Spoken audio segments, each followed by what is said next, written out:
Kriya Babaji Namo.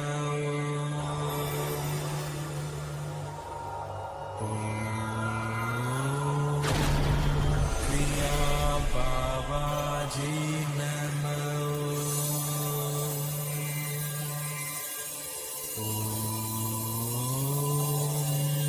Kriya Babaji Namo.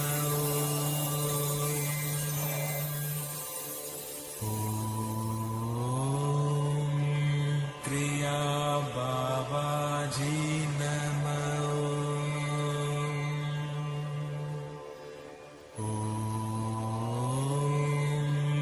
Kriya Babaji Namo.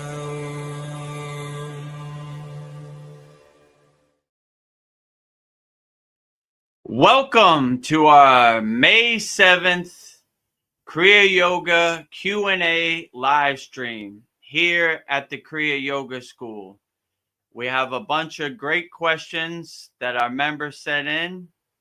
We won't be joined by Veronica today, but we'll still keep the questions moving. If you have a question, put it in the YouTube chat or put it in the comments, and hopefully we'll be joined by some of our members on StreamYard in the next couple moments. But if not, I would just answer some questions.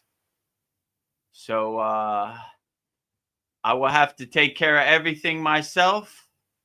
And I now see there's one question. So bear with me. I got to get up because Veronica's not here. We have a question from Sandy. How you doing? Grateful to be here. Grateful to be here also, Sandy. So if you have any questions, send them in. We have some questions that people posted in the comments on YouTube from our last Satsang, and we will answer those questions. But if you have any questions, Sandy, send them over, and I'll gladly answer your questions. So, as always, if you have a question or comment, feel free to drop it in the YouTube chat. If you need help, book a call with me, Vedagurudev. Go to Kriya Yoga Masterclass. Click on the calendar and pick your time and date that you think is best for you. And I will definitely go on a call with you, try to solve all your problems.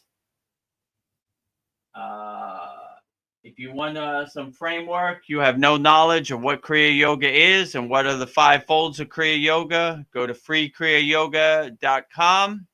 And I would gladly give you a framework. There's a lot of videos. There's a mini beginner course. There's videos. What is Kriya Yoga? Who is Vedagurudev? Who was my guru? How I got named Diksha. A lot of good stuff. A very interactive community. All of our members post a lot of spiritual uplifting videos about Kriya Yoga every day. So, and it's 100% free, no pressure. Just go there, join the group, and you'll be on our free Kriya Yoga school. If you're more than a beginner and you want to get started on your Kriya Yoga journey right away, go to Kriya Yoga Masterclass. Right now it's 50% off, $50 a month, $250 a year. So, and if you want to talk to me and you need help, book a call with me, Vedagurudev, right now, Kriya Yoga Masterclass. Okay, without further ado, let's start this class with Purnasudhi. Okay. Purnasudhi. So, Purnasudhi, complete yogic breath. So Purna Sudhi, complete yogic breath, is an excellent way to start your day. Basically what you do, you imagine a string on top of your head, pull that string up straight, make sure your shoulders back, your chest is expanded, and your spine is straight. Slowly and gently close your eyes. Inhale through both nostrils, like a wave coming into the shore. Exhale through both nostrils, like a wave going out to the ocean. Smoothly and gently, with no breath retention.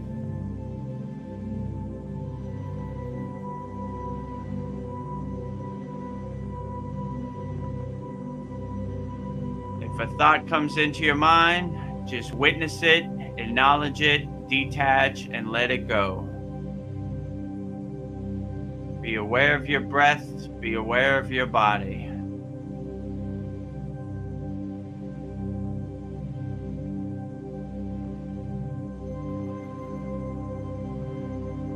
Breathe in the new fresh air through both nostrils. Exhale the old stale air through both nostrils. Be aware of your breath, be aware of your body. Focus all your awareness on your breath and become one with your breath.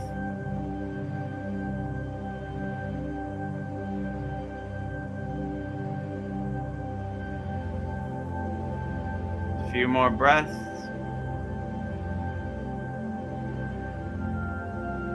Inhale through both nostrils, like a wave coming into the shore. Exhale through both nostrils, like a wave going out to the ocean. Smoothly and gently, with no breath retention.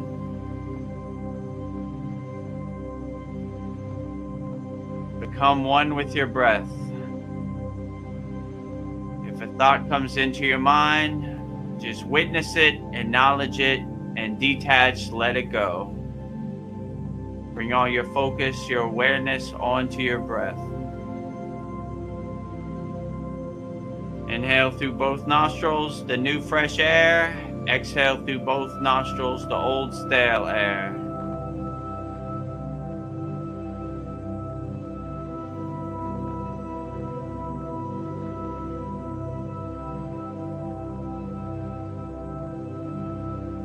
Purna Sudhi is an excellent way to start your day when you wake up, and an excellent way to end your day before you go to sleep.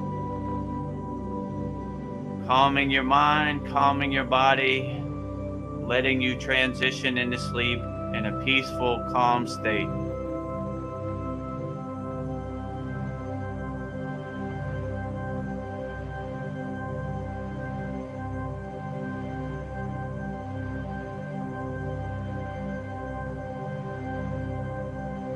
Slowly and gently, open your eyes, come back to your surroundings, and contemplate how you feel. So this concludes our practice of complete yogic breath, Purna Sudhi. Like I said, it's an excellent way to start your day and an excellent way to end your day before you go to sleep. So now that we calmed our body and calmed our mind, let's see if we have any comments. We miss Veronica, but we look forward to seeing her again next time. Yes, Veronica couldn't be with us today, but she'll be with us next Satsang. So if it's just me and you, Sandy. So if you have any questions, please send them in. There are no questions, then I will just answer the questions that were left in the comments on our last Satsang, which I think we have 26 comments. So I guess I'll start with the first one. Is the best way to learn Kriya Yoga simply to observe? Yes, so in Kriya Yoga, they always say the best way to learn is simply observing. They call it being the detached witness. You don't get attached to any outcome, or you don't have any expectations. You just simply observe as a detached witness. My guru used to say, step back from the TV and just witness. So you kind of put distance between you and the thought, and you kind of just observe the thought. You don't get attached to any outcome from the thought, or you don't try to make sense of the thought. You just kind of witness the thought as a detached witness. So this is the way I like to simply become the detached witness and simply observe. And this way you don't get attached to any outcome, or you don't really have any expectations. You just simply step back from the TV and observe. And you don't have any preconceived expectations. You just witness. So you're more like watching a movie on the big screen. You don't think you're an actor in the movie. You're not in the movie. You're just simply witnessing the movie with how could I say, suspension of disbelief. Like, you don't think you're Iron Man flying through the sky.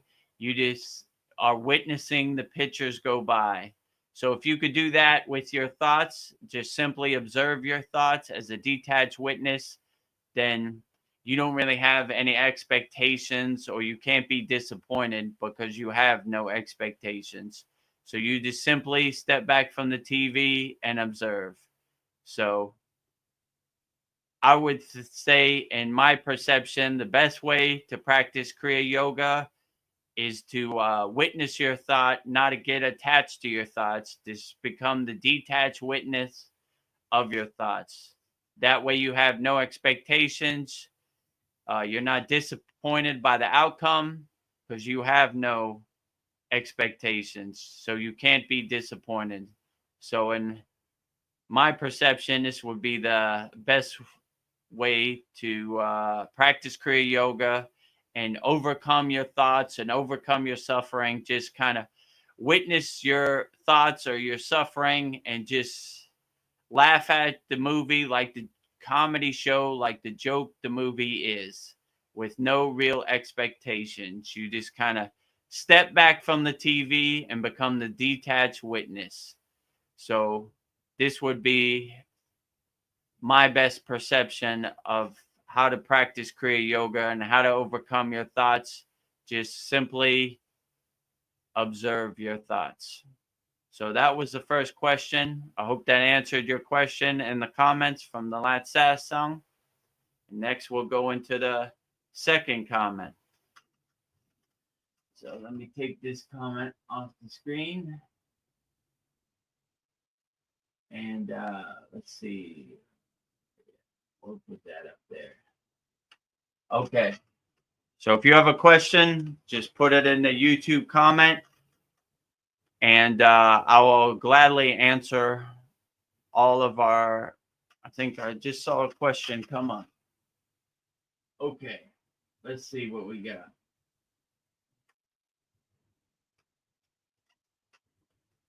What is your view of,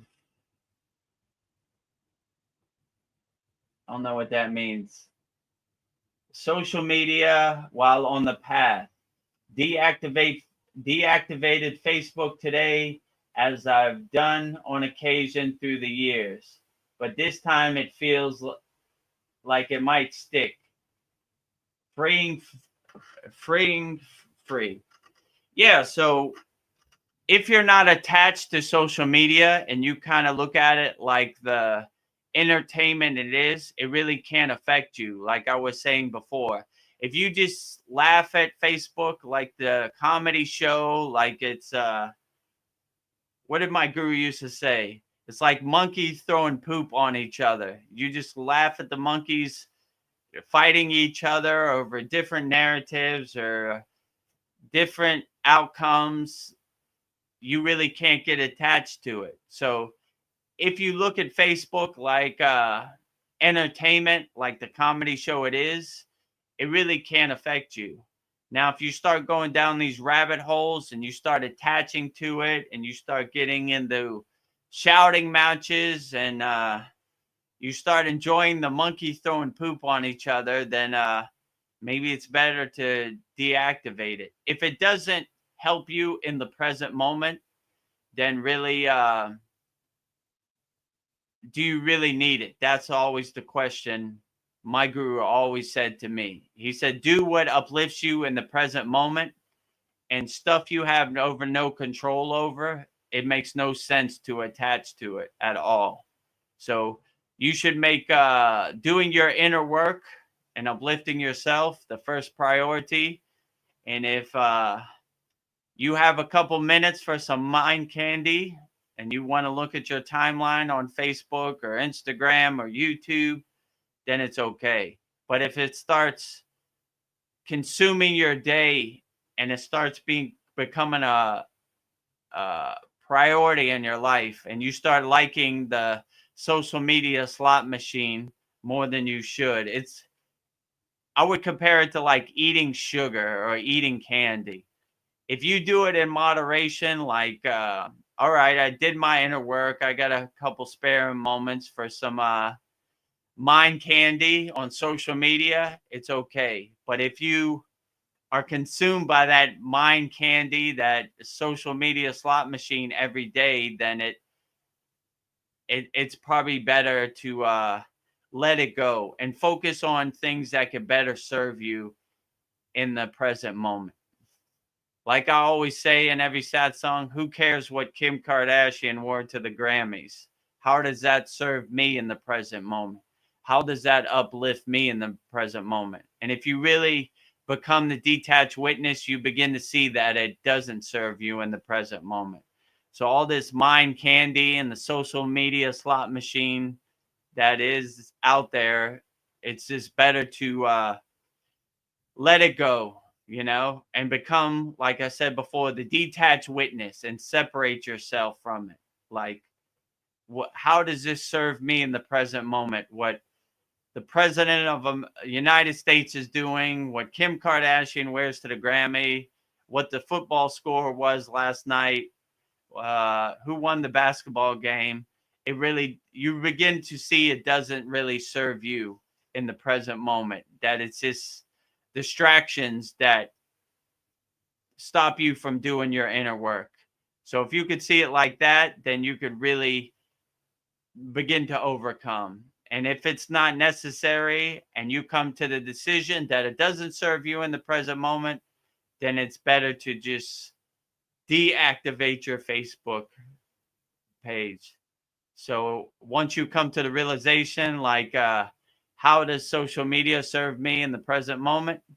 And if you come to that realization it doesn't, then maybe it's better to move on from it. Do stuff that uplifts you in the present moment. That would be my best advice. So, okay. I hope that answered your question, Sandy. Let's go to the next question. Yes, I prefer to use my time for more spiritual practices lately. Yeah, I totally agree with you, Sandy. Do what uplifts you and serves you in the present moment. Don't carry around these distractions, these trash that really doesn't serve you in the present moment. My guru used to say, don't carry the trash with you. Take it to the curb and throw it away. It no longer serves you. So I hope that answered your second question, Sandy. Thank you. Well said. Thank you, Sandy. Oh, we have Paul joining us on YouTube instead of StreamYard today. Namaste. I like to use my Facebook. It's the only way I keep in touch with some people. I just avoid and ignore the negative aspects of Facebook. Yeah, if you could detach yourself from Facebook and just enjoy it for making connections and laugh at the funny memes they have on Facebook, then it really doesn't affect you. But most people, they're addicted to that social media slot machine, so they have to check in, and it becomes like how would I say, a dopamine hit. like it's like eating sugar. You like the high you get seeing what other people are doing or engaging in conversations. So if you could just create some distance, become the detached witness from Facebook, and just use it to do whatever makes you happy, then it becomes a good thing. So I would definitely say, if you have that separation, that detachment from Facebook, it doesn't really affect you. You kind of laugh at the movie on the big screen like the comedy show it is, and you kind of begin to start seeing the monkeys throwing poop on each other doesn't really serve you. It's just a funny joke to you, and you're not attached to any outcome. Or, most people, they want to be right. They want their football team to be the best. If you don't care who wins the football game, then it really can't affect you in the present moment. So that if you enjoy Facebook, there's nothing wrong with it. Do stuff you enjoy. Do stuff that makes you happy. Just don't get attached to any kind of outcome or any kind of narrative, and you'll be perfectly fine. So I'm glad you could join us on YouTube, Paul. If you have any other questions, feel free to put them in the YouTube chat. So I hope that answered your question, Paul. Let's see what other questions we have. Okay. Sandy said, "Hi, Paul. I will still use Messenger, but no longer feeling uplifted by it. And that's okay." Yeah, that's perfectly okay. If you want to use Facebook Messenger to communicate with your friends and family, nothing wrong with it at all. And there's really no wrong or right. Just do what uplifts you and serves you in the present moment. And that is the best way to use any social media. So whatever makes you feel the best and whatever you feel is the best for you, that is the best way to use social media. So I would definitely say you are the king of your castle. So do what makes you happy. So if you like using Messenger or you like using Facebook, why not? Be happy. Enjoy, my friends. So we're joined by Veronica on YouTube. I'm here watching on my break. Well, I'm glad you could join us, Veronica. If you have any questions while you're on your break, feel free to type them in. As I said before, we got a lot of questions, so I'll go through the YouTube chat first.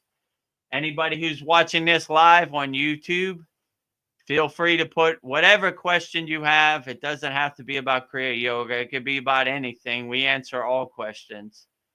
So put them in the YouTube chat.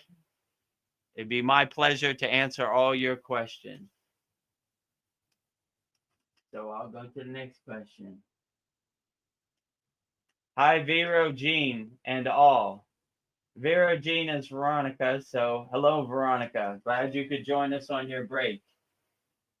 Oh, that's what you said in the next question. Is Vero Jean Veronica? I can't tell. Yes, Vero Jean is Veronica. That's her YouTube screen name. So that is Veronica. So if you have any questions for Veronica, feel free. Vero. Yes. Vero short for Veronica. Let's see. Thanks. Hi all. How is your sister, Veronica? So from what Veronica told me a couple days ago, Veronica's sister's doing great, and she had successful surgery and it went outstanding. So she said, "Thank you for all the prayers and blessings," because we uplift all our Kriya Yoga School members and everybody. Rising tides lift all boats. So we send blessings and healing energy to all people out there on YouTube watching us right now. Let's see what else we got. Okay, Veronica has a question. When Ramayana Maharishi said that what has to happen will happen, Then what is the role of Upanishads, Jentas, epics, and etc.? Are they just to explain us our helplessness? So the Vedic texts, when they're basically as like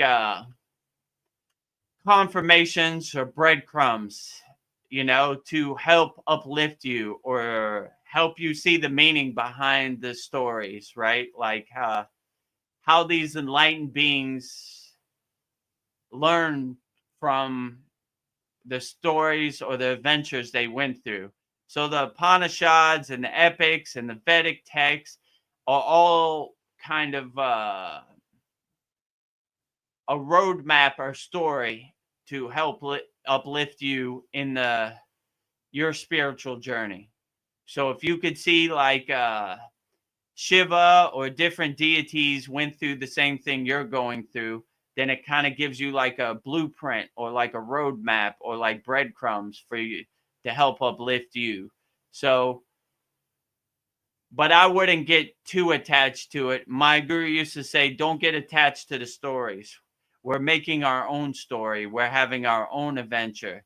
So a lot of people are attached to the story, but don't do their own inner work.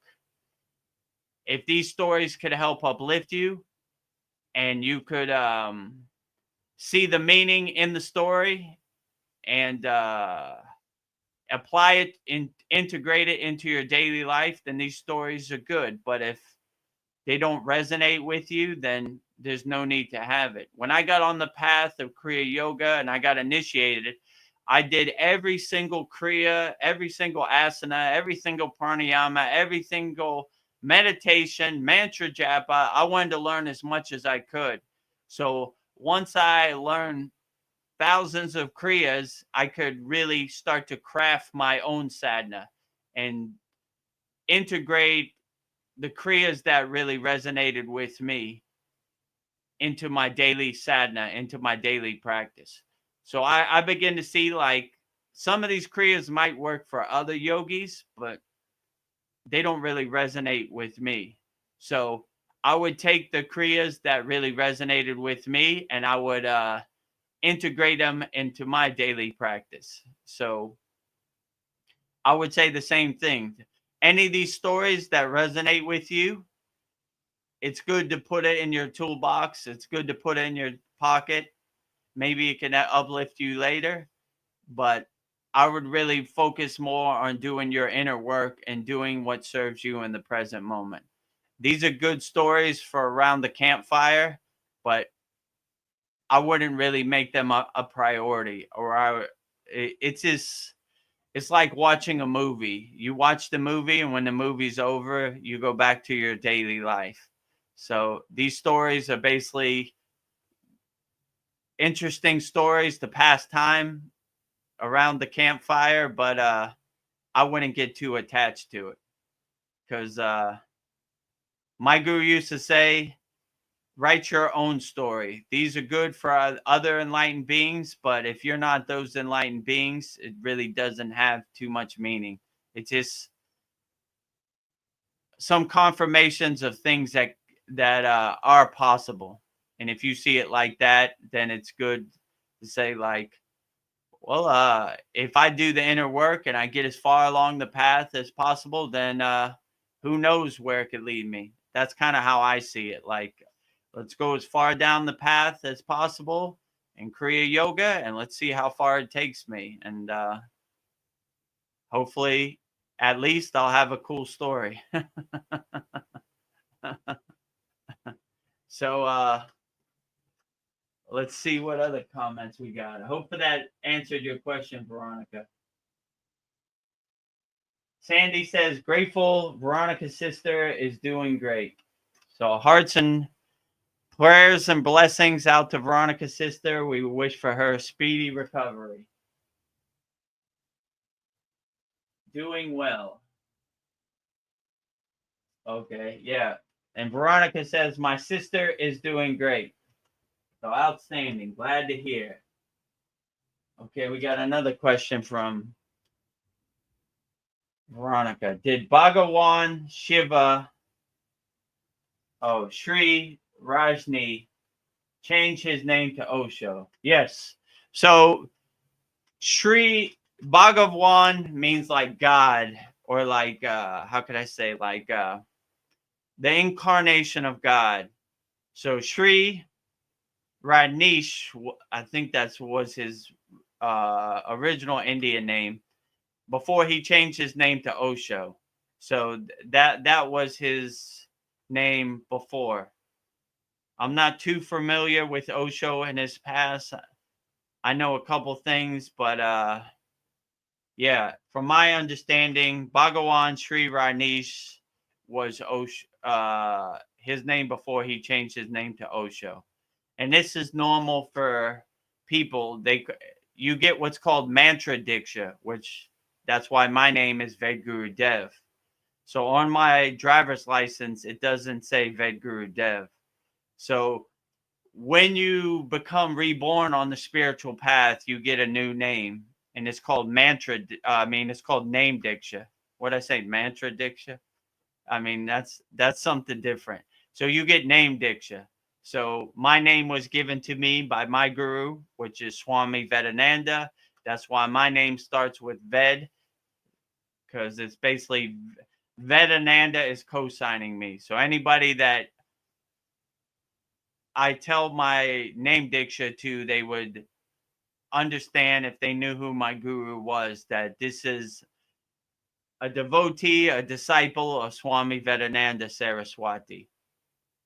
So, yeah, I hope that answers your question. It's my understanding that Bhagawan Sri Rajneesh is Osho. He just changed his name to Osho. Okay, and the next question is, I like Osho. Yeah, I like Osho too. I think his quotes and his satsangs were pretty good, you know? I'm not really a follower or a disciple of Osho. From what I've seen, seemed okay to me. So let's see what else. Oh, okay. There's another question from Veronica. Is marriage considered a hindrance to achieving true enlightenment? I mean, it depends who you ask. There have been many enlightened beings who have been householders. So, like Lahiri Messiah, he had a family, he had a wife. So he would probably say no, but it depends. If your partner uplifts you and supports your spiritual march or your spiritual journey, then it's okay. But if it's more of distraction, then it might take a more mental fortitude to overcome. Let's say it like that. So it depends. If you have a true blessing, like you have a spiritual partner that's vibrating on the same higher frequency as you, that is a true blessing. Most of us, me included, our partner is not understanding of the Kriya Yoga path, which is perfectly fine in my case because it's between me and Babaji. So if they understand or not, it's okay, because the spiritual march moves on with or without you. So, but if you have the mindset that it's between you and God, then you won't ask for other people's acceptance, because you'll have all the confirmation that you need. So Patanjali said in the Yoga Sutras, which is, I like this excerpt, this quote from the Yoga Sutras of Patanjali. The line to God is not a straight line, it's a zigzag. So on the path to Kriya Yoga, you'll incur all these obstacles, all these blockages, all these resistance, all these walls will be put up. You just got to navigate through the Maya delusional world that it is, and not get stopped. Keep putting one foot in front of the other. If you fall off the path, just dust yourself off, get back on the road, and keep walking. So no matter what other people do, don't let it deter your spiritual march. Keep walking one foot in front of the other. It'd be nice if your partner in marriage could support you on the journey, but if it doesn't happen, don't let it deter you. Keep walking on the spiritual path, one foot in front of the other. And if you have a good day or you have a bad day, it happens to the best of us, me included. So just dust yourself off. Tomorrow's a new day. Try to be better than today. But if you need to take a day off and collect your thoughts and meditate and recharge yourself, is perfectly fine.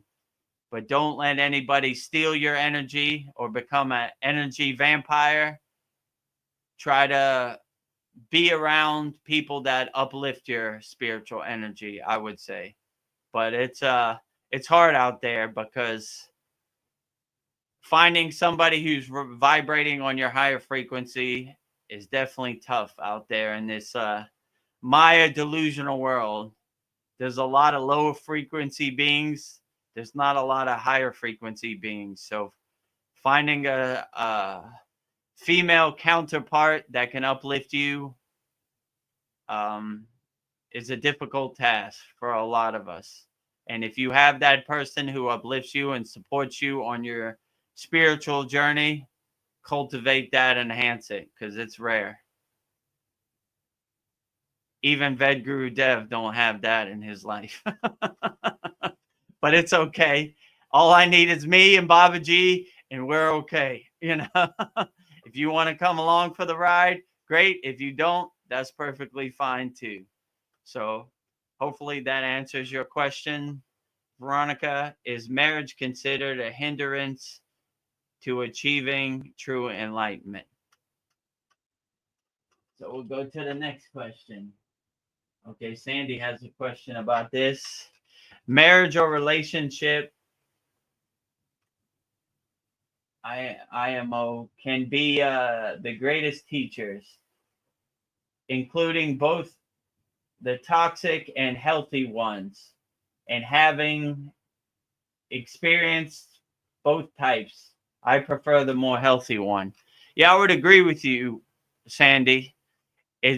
You definitely don't want toxic people or energy vampires stealing your energy. It kind of hurts your spiritual journey. Like, it takes away. My guru used to say, we want pluses, we don't want minuses. So we want people that uplift us and add to our spiritual march. So when you fall down on your spiritual march, you have people to uplift you, not people to try to keep you down. So I would definitely prefer the healthy one myself also. So I would definitely say if you had to choose between energy vampires or toxic relationships, choose the relationship that uplifts you spiritually and nourishes your soul. That would be the best way I would put it. So try to find people who nourish your soul and add to your equation, don't minus from your equation. So hopefully that answers your question, Sandy. Okay, we have a question from Paul.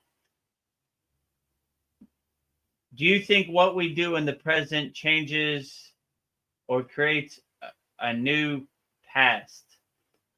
Well, in my perception, I would say you can't really change the past, because the past has already came and went, right? So you can't go back into the past in a time machine. So I kind of look at the past like clouds passing my mountain or water under the bridge. Like, all right, it happened the way it happened. I said on here a couple times, I ate a cheeseburger when I was 10 years old. Who cares? So I did what I did in the past. it's water under the bridge now. It's clouds passing in the sky. I can't really go back and change that.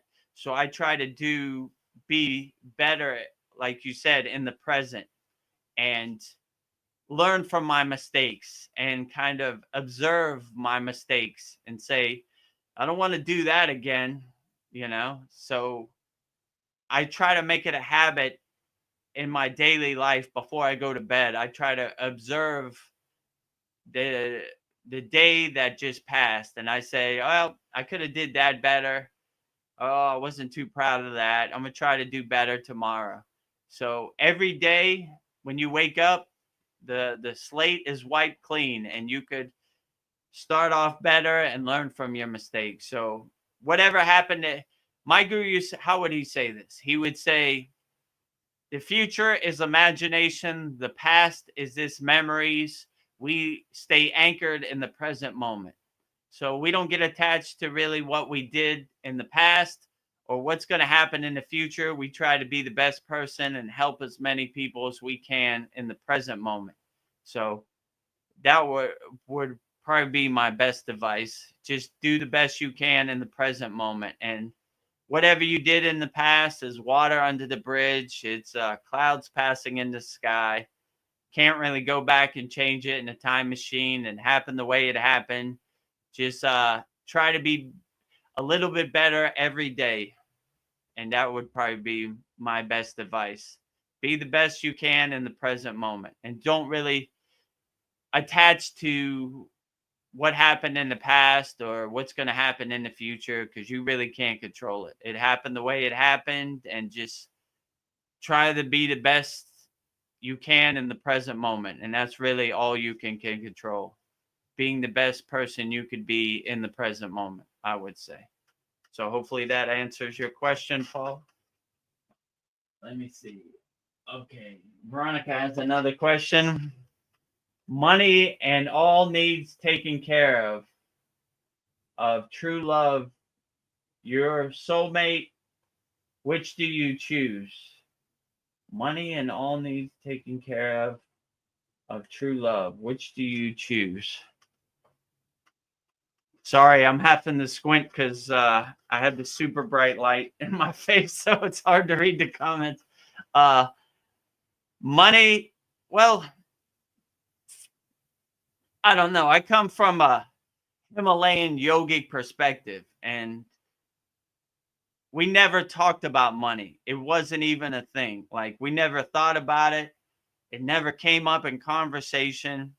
No one ever talked about it. One of the most beautiful stories about money is Ramayana Rishi took all his rupees, threw them into the lake or the river, and said, I never want to touch this dirty money again. And he got his wish. So in the yogic perspective, money is almost like, I don't know, fun coupons, or it doesn't really have any meaning. Like, I really can't think or recall ever talking about money in the Himalayan mountains. So as long as you have food to eat and a roof over your head, that's all yogis really cared about. And they didn't care what kind of roof it was. A cave in the Himalayan mountains was perfectly outstanding and beautiful.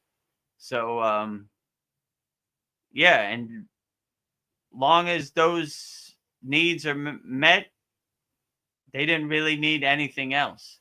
So they were perfectly fine. We didn't starve in the Himalayan mountains. We had enough food, We would, the food we would eat, they would say, only eat once a day what you could hold in your hand. So this was my dinner once a day in the Himalayan mountains, what we could hold in our hands. So I'm still here. It wasn't the most tasty food in the Himalayan mountains, but it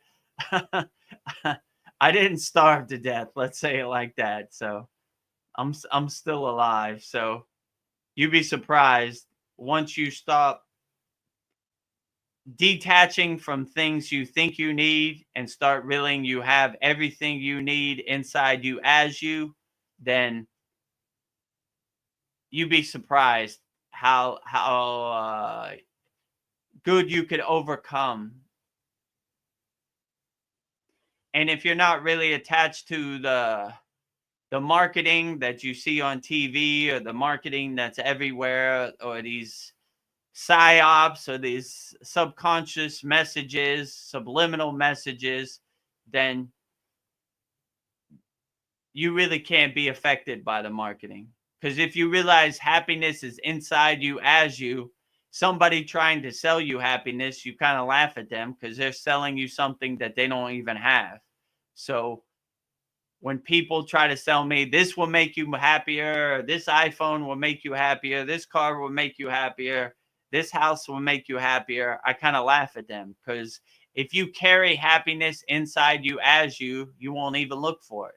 And you'll laugh at these people like, I don't know what you call them, scammers or whatever. Like, let me sell you some happiness. You can't sell me what you don't have. So it always makes me laugh when people like, this will make you happier, and they have no clue what would make you happier. So only you could say what would make you happier and uplift you the most. So when you realize that happiness is inside you as you, and happiness is internal, not external, then you carry that happiness with you. So you there's no need for you're not attached to money. Like, you kind of look at money as a way to help people, but most yogis don't care about money at all. Their their needs are taken care of, and their ultimate goal is the divine union, the oneness with God. That is way more important than money. So they're not attached to that. It's almost like things that lower frequency beings do or are attached to. And these yogis don't like to get attached to anything. They say neti, neti, which means not this, not this.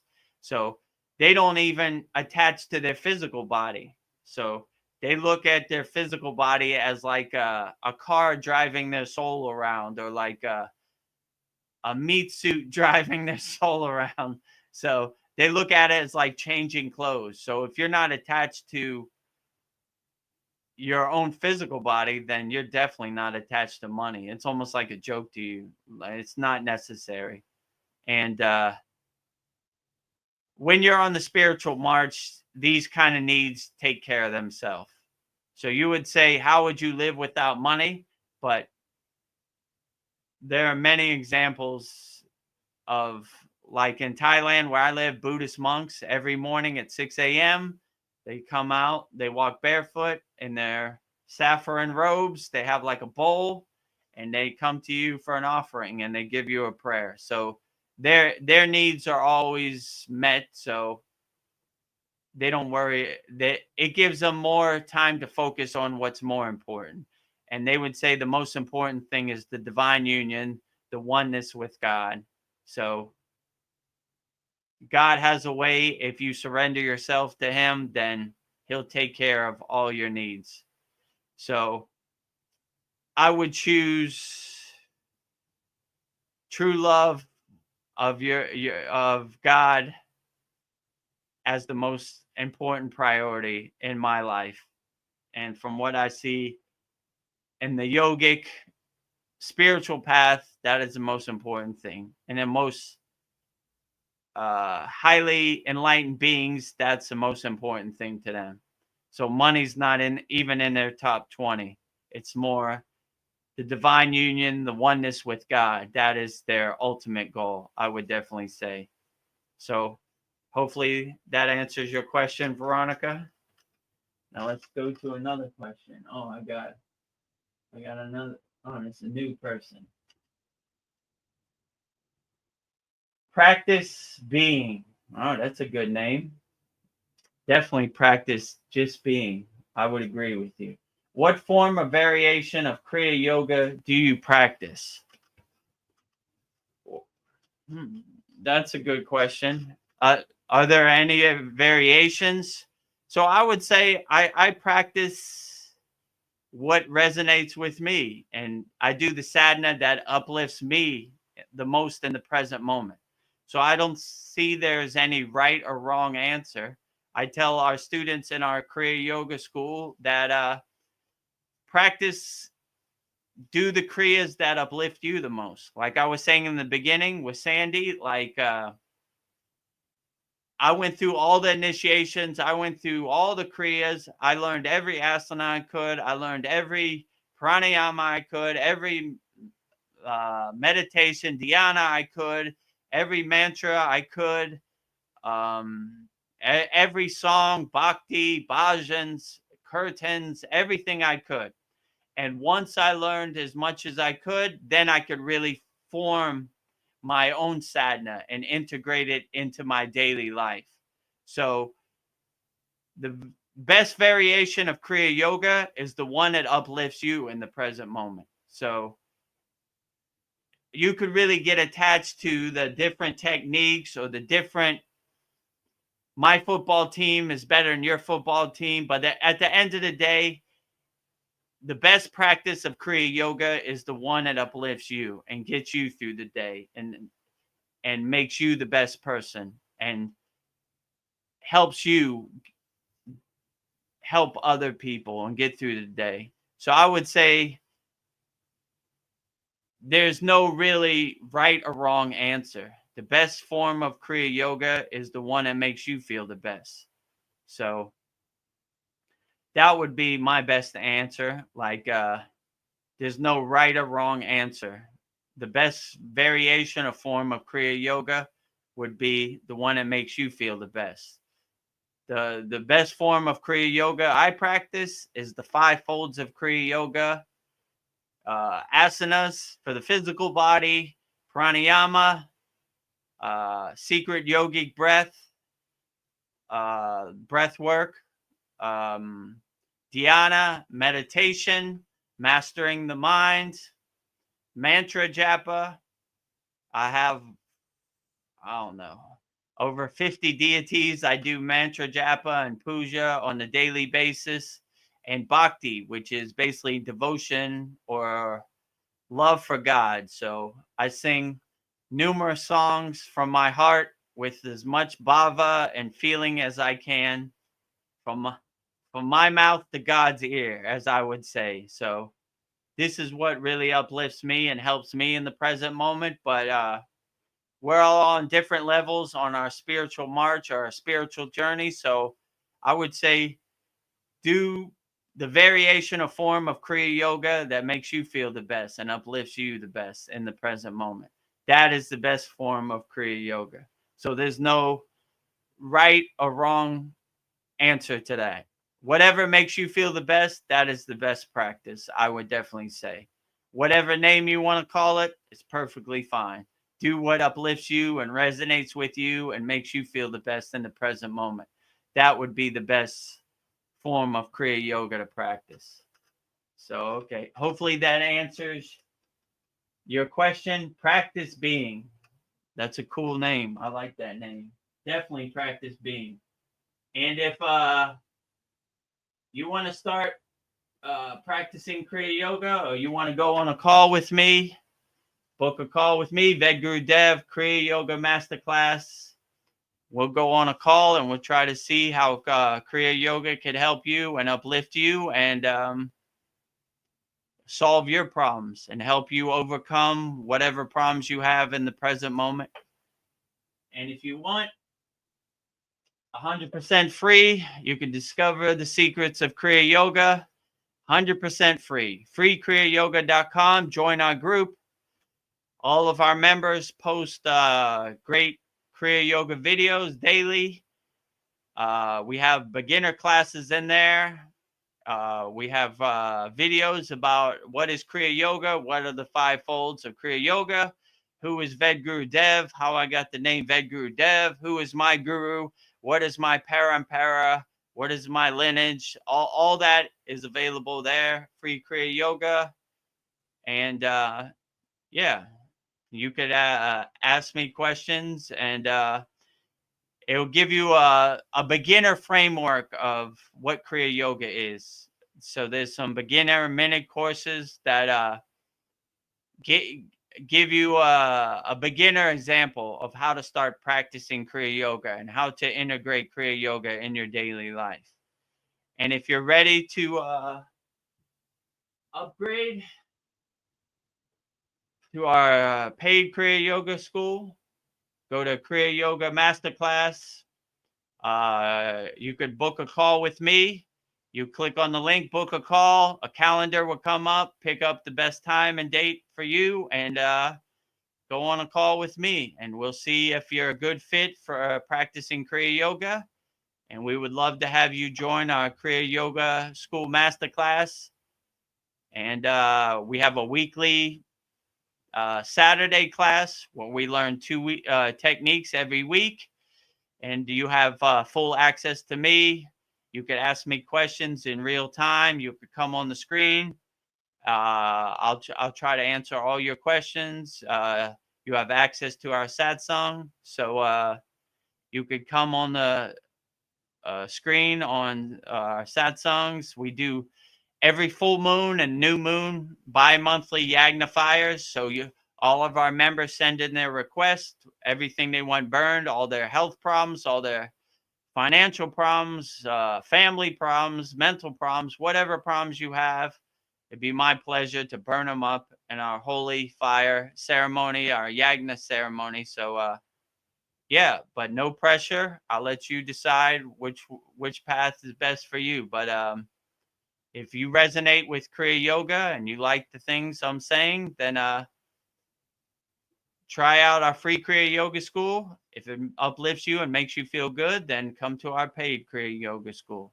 No pressure. Or if you want, book a call with me and we'll go on a call and we'll figure out how Kriya Yoga can help solve your problems and help uplift you and give you some tools to integrate into your daily life.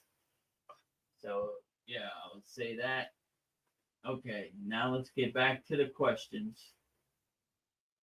What form of Kriya Yoga? Okay, Paul had another question. Since time and space don't really exist, the always now, everything exists in the now. Each moment is going on eternally. So just thinking, there are probably infinite possibilities, past and future. Yeah, I would say there's definitely infinite possibilities out there. How this happens or why it happens, it's above my pay grade. It's beyond my comprehension. I like I always said, one of my favorite sayings the yogis say is, a God defined is a God confined. And I like to add that to everything. A universe defined is a universe confined. Like, I don't know how any of this works. I don't know how I got up the Himalayan mountains and came back down, or I don't know how I got on this path. But yeah, I'm here in the present moment. I'm just trying to do the best I can with the Kriya Yoga tools I have. So, but I would agree with you. There are definitely infinite possibilities, infinite synchronicities, infinite directions, infinite adventures that can go on. So, just enjoy the ride, I would say. Enjoy the present moment. And wherever this path or lead you to, it's okay. And whatever happened in the past is water under the bridge. Future is this imagination. Who knows what's going to happen tomorrow? So trying to make sense of things you can't control. You really can't control the past or the future. You know, I wouldn't dwell on it too much. I would just try to be the best person you could be in the present moment, and help and it'll uplift and it'll love as many people as you can in the present moment. That would probably be my best advice. So hopefully that answers your question, Paul. But yeah, since time and space don't really exist, I'll say that too. In Samadhi, time and space really don't exist. When I have gone into Samadhi, there was no concept of time, space, weather, or anything. And how would I say, it's my intuition that these highly involved light beings, they're, it doesn't exist for them either. So I would just say time is an illusion. Let's say it like that's what they would definitely say. So we don't really get attached to time and space too much. Floating through this universe, how and why, who knows? So hopefully that answers your question, Paul. Okay. Sandy has a question. Speaking of offerings, do you accept donations from your YouTube followers? So on the Vedagurudev channel, we have 600 followers. So to give like a super chat, we would have to reach over 1,000. So one day we would be able to take donations, but that day is not today. So we're trying.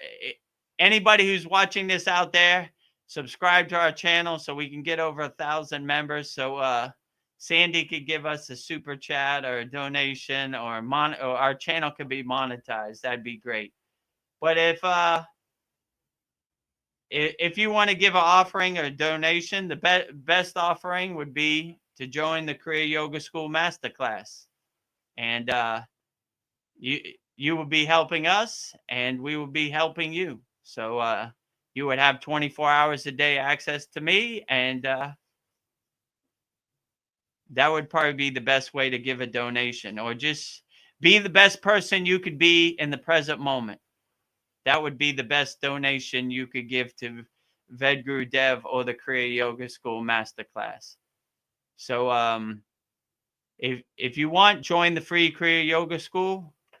Let me put it up there so people kind of know. Free Kriya Yoga. Yeah. So discover the secrets of Kriya Yoga, 100% free. Join the free Kriya Yoga School. It's 100% free. It doesn't cost anything. And but if you want to give a donation, you could book a call with me, and we could talk about you joining our Kriya Yoga Masterclass. And that is our paid school. So the price right now is $50 a month, $250 a year. So I think the better value is $250 a year. That would give us a year to solve all of your problems and get you to the highest possible frequency as possible. And we have a very loving and uplifting community. You know, Veronica is a member in our paid school. Paul is a member. So most of our people on here are a member of our Kriya Yoga School Masterclass. And yeah, so we uplift each other. We have a live Saturday class. So the best donation would be for you to be the best person you can. If you see the value in joining our Kriya Yoga School Masterclass, we would love to have you, Sandy. So, but no pressure. I let you decide what's the best approach. But yeah, hopefully one day we can get over 1,000 members, and then you could send in donations or super chat or however that thing works. Oh, I got a lot of questions here. Offerings. Okay. Practice being. Good answer. Are you familiar with Shambhavi Mudra, Kriya? Yes, I am familiar with Shambhavi Mudra, Kriya. So that is Isha, which is Sadhguru's organization. So I have taken the Shambhavi Mudra Kriya also. So I am familiar with it. I mean, I would say definitely if it uplifts you, then it's good. In my opinion, the techniques we have in our Kriya Yoga School Masterclass are way more profound. These are more beginner techniques. I would say like how would I put it? Stay-at-home mom kind of yogic techniques, like beginner on the path.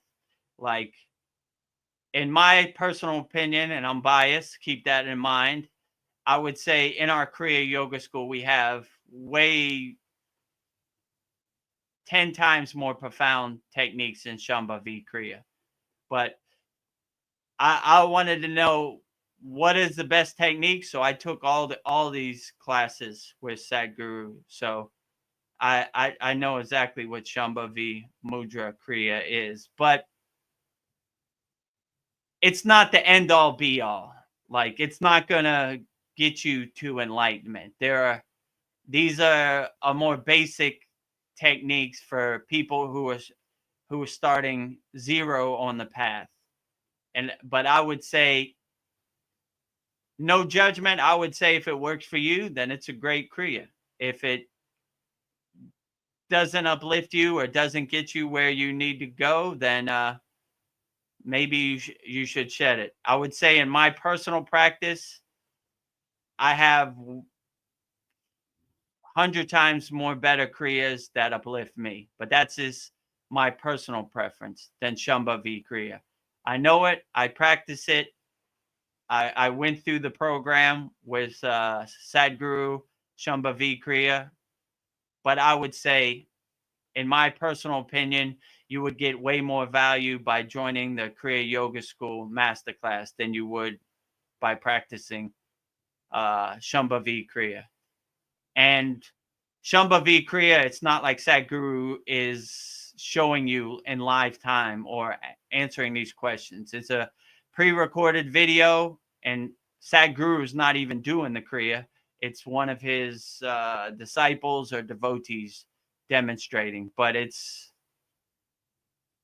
in my opinion, it's basic at best. Let's say it like that. So if you had to choose between Sadhguru's program or our program, I'm biased. I would say choose our program. And you have, you can ask questions to me in real time in our Saturday class and our Satsang. So like, and Sadhguru thing, you can't talk to him.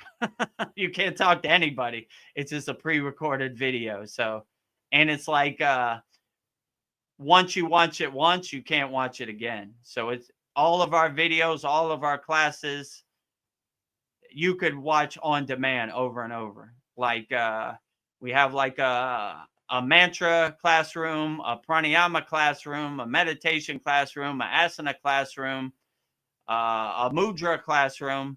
And we have, this week on Saturday will be our 62nd class. So each one of our classes is over 2 hours. And so you could watch it a million times if you wanted. You could go back, you could ask me questions about it. So I would say up to you, but I'm biased. So I would say, if you had to make a choice and you could only choose one, I would say join the Kriya Yoga School Masterclass. But that's just my personal thing. So, but Shambhavi Mudra Kriya, in my opinion, going through the actual course and everything, it's kind of basic. You know, the techniques I learned in the Himalayan mountains are way more profound and way more spiritually evolved. Let's say it like that. So if you don't know anything about yoga and you want to start your spiritual journey and this is the only option you have, fine. But I in my opinion, it's better than nothing, but it's not the end all be all. Let's say it's not going to get you to enlightenment. So hopefully that answers your question. Practice being. But if you practice being, there'd be no need for Shambhavi Mudra Kriya. So you're probably more involved than that already. So hopefully that answers your question. Practice being. Would have to agree with you, Paul. So that's what Sandy says. Okay.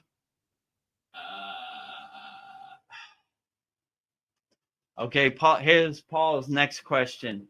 How would you define deities, and what would differentiate us from them? That's a good question. So each deity has like a different quality, let's say. So, like, let's say Lakshmi is the goddess of wealth and prosperity and abundance. Shiva is more like pure consciousness, more divine oneness. So each one of these deities have their own kind of qualities. So I would say the best deity is, like I said before, whichever one makes you feel the best. Whatever deity gives you that personal uplifting feeling, that would be the deity I would pray to the most and lean into the most. So it's different for everybody. Like me personally, the deities I resonate with the most, goddess, Devi, feminine energy, Shakti, Lakshmi, masculine energy, Shiva, Ganesha.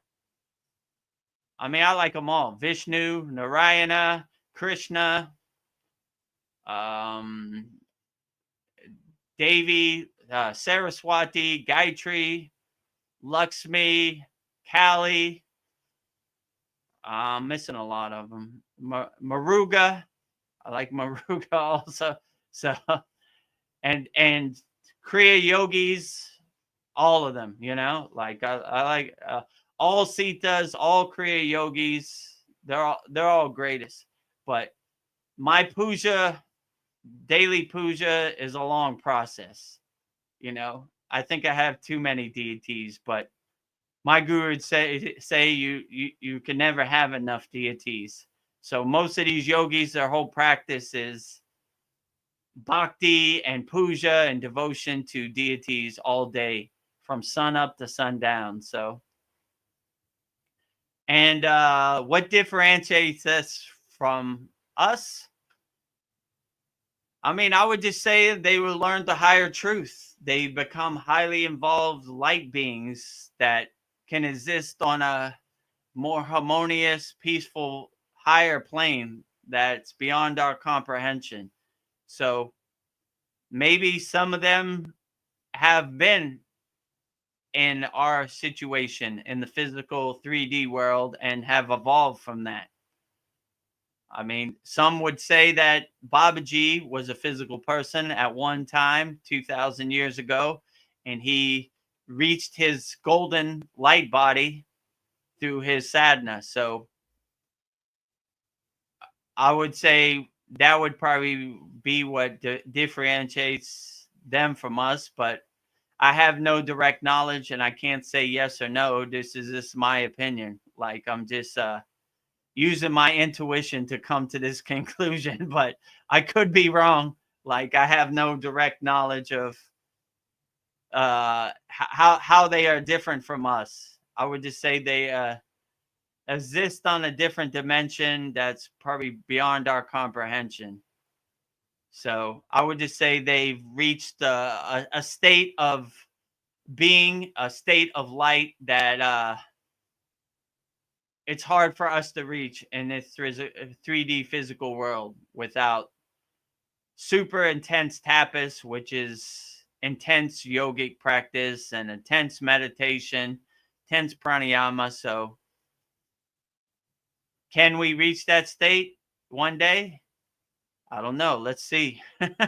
Do the best you can in the present moment, and let's see where it leads you. So hopefully that answers your question, Paul. What about on PayPal? Yes, I have no PayPal. Before I got on this Kriya yoga path with Chad, I had no social media. I had anything so I have no presence on PayPal. So I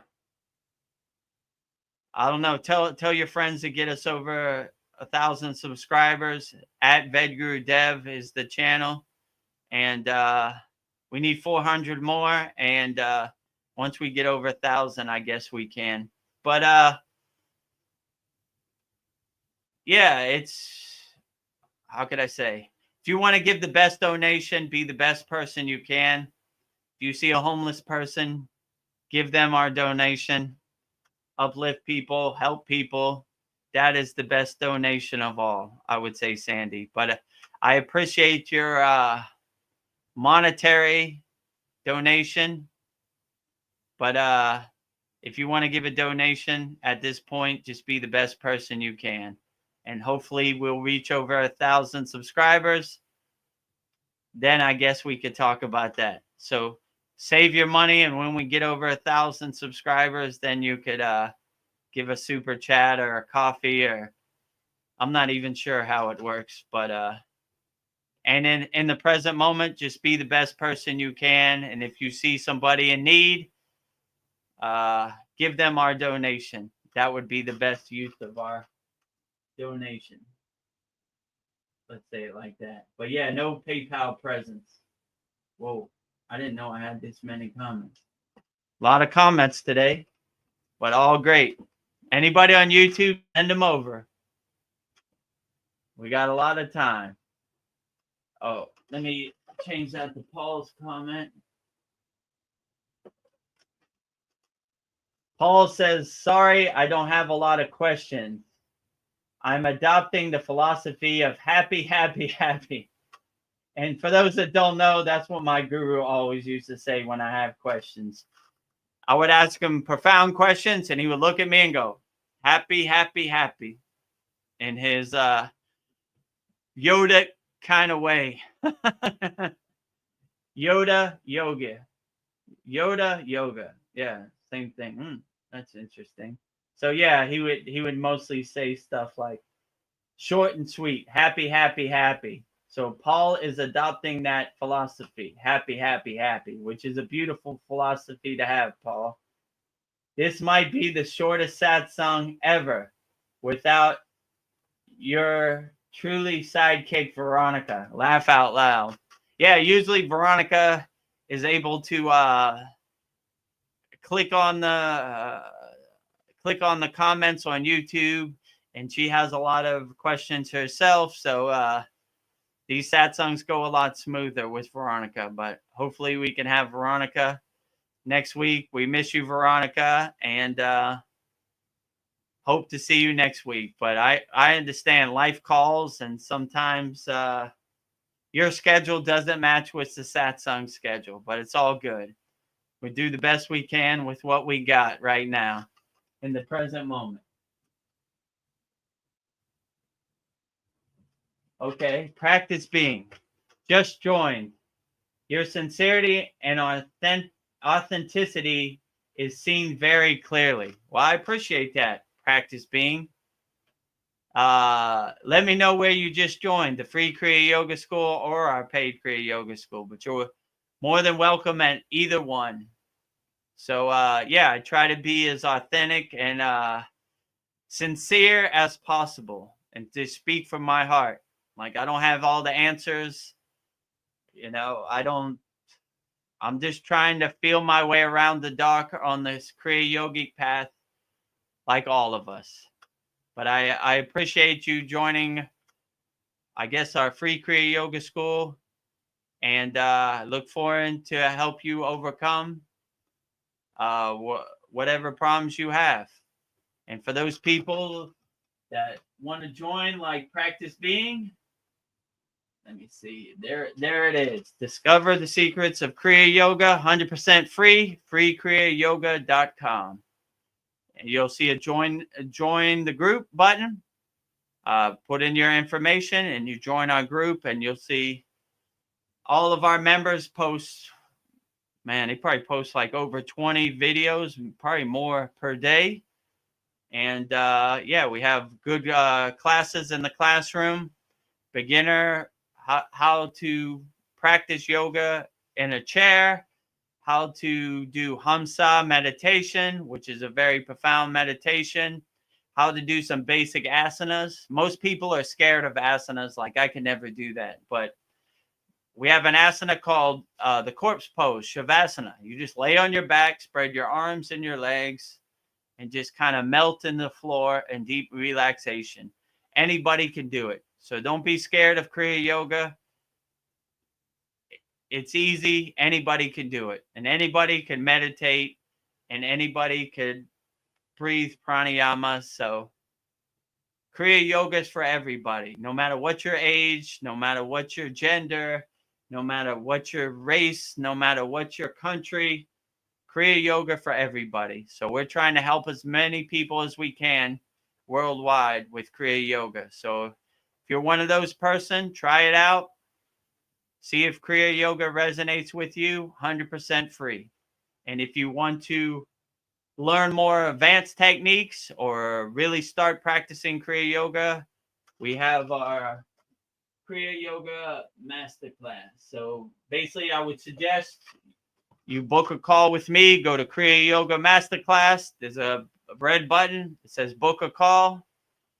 You click on that button, you'll see a calendar pop up, and you pick whichever time and date is best for you.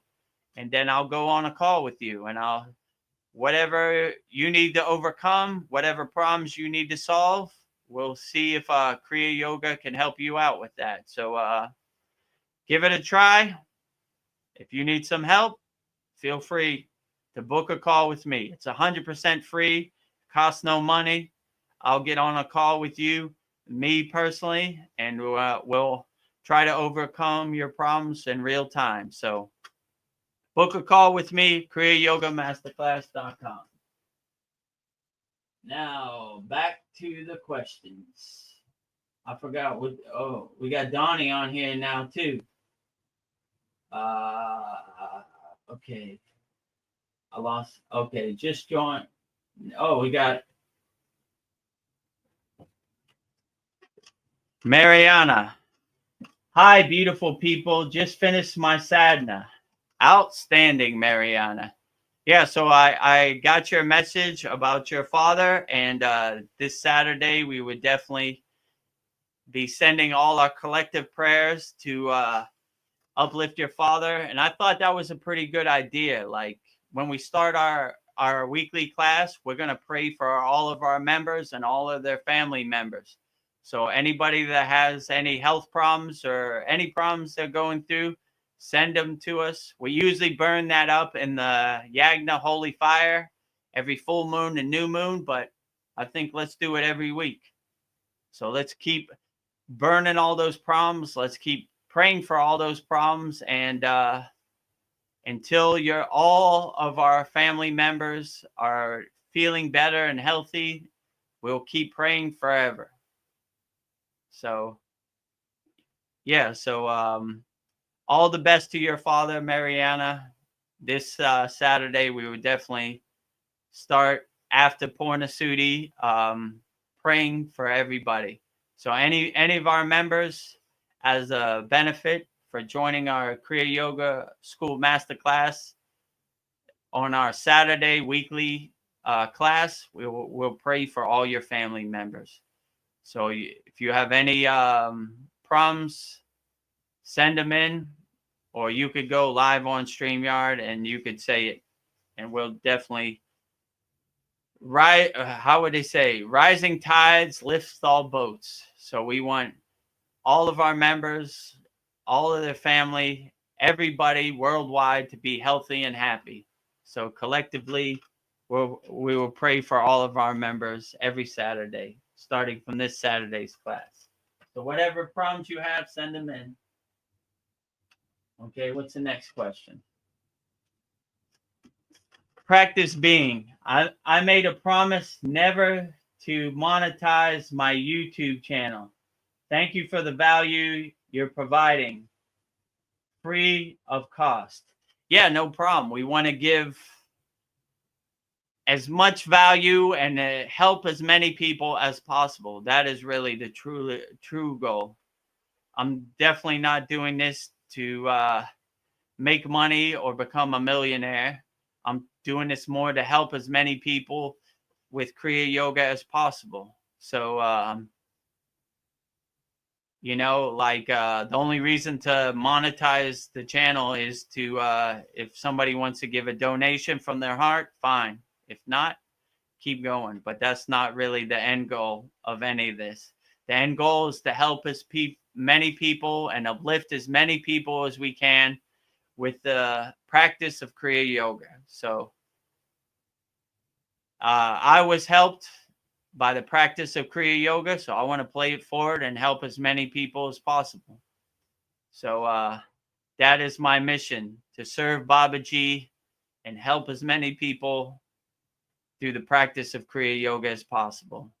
So if you don't have enough money to join our paid Kriya Yoga school, the free Kriya Yoga school is perfectly fine. Start practicing Kriya Yoga, free, paid. I don't care how you do it. Let's just start uplifting everybody and having higher vibrations and having some kind of framework and knowledge of Kriya Yoga in 2025. So yeah, thank you for that, Practice Being. Thank you for becoming a member of our free Kriya Yoga school or our paid Kriya Yoga school. Greatly appreciated. Either way, love to have you. Where is everybody? Mariana asks. So Veronica had to work today and Paul is on YouTube. So everybody's on YouTube today. It's just me all alone on StreamYard by myself today.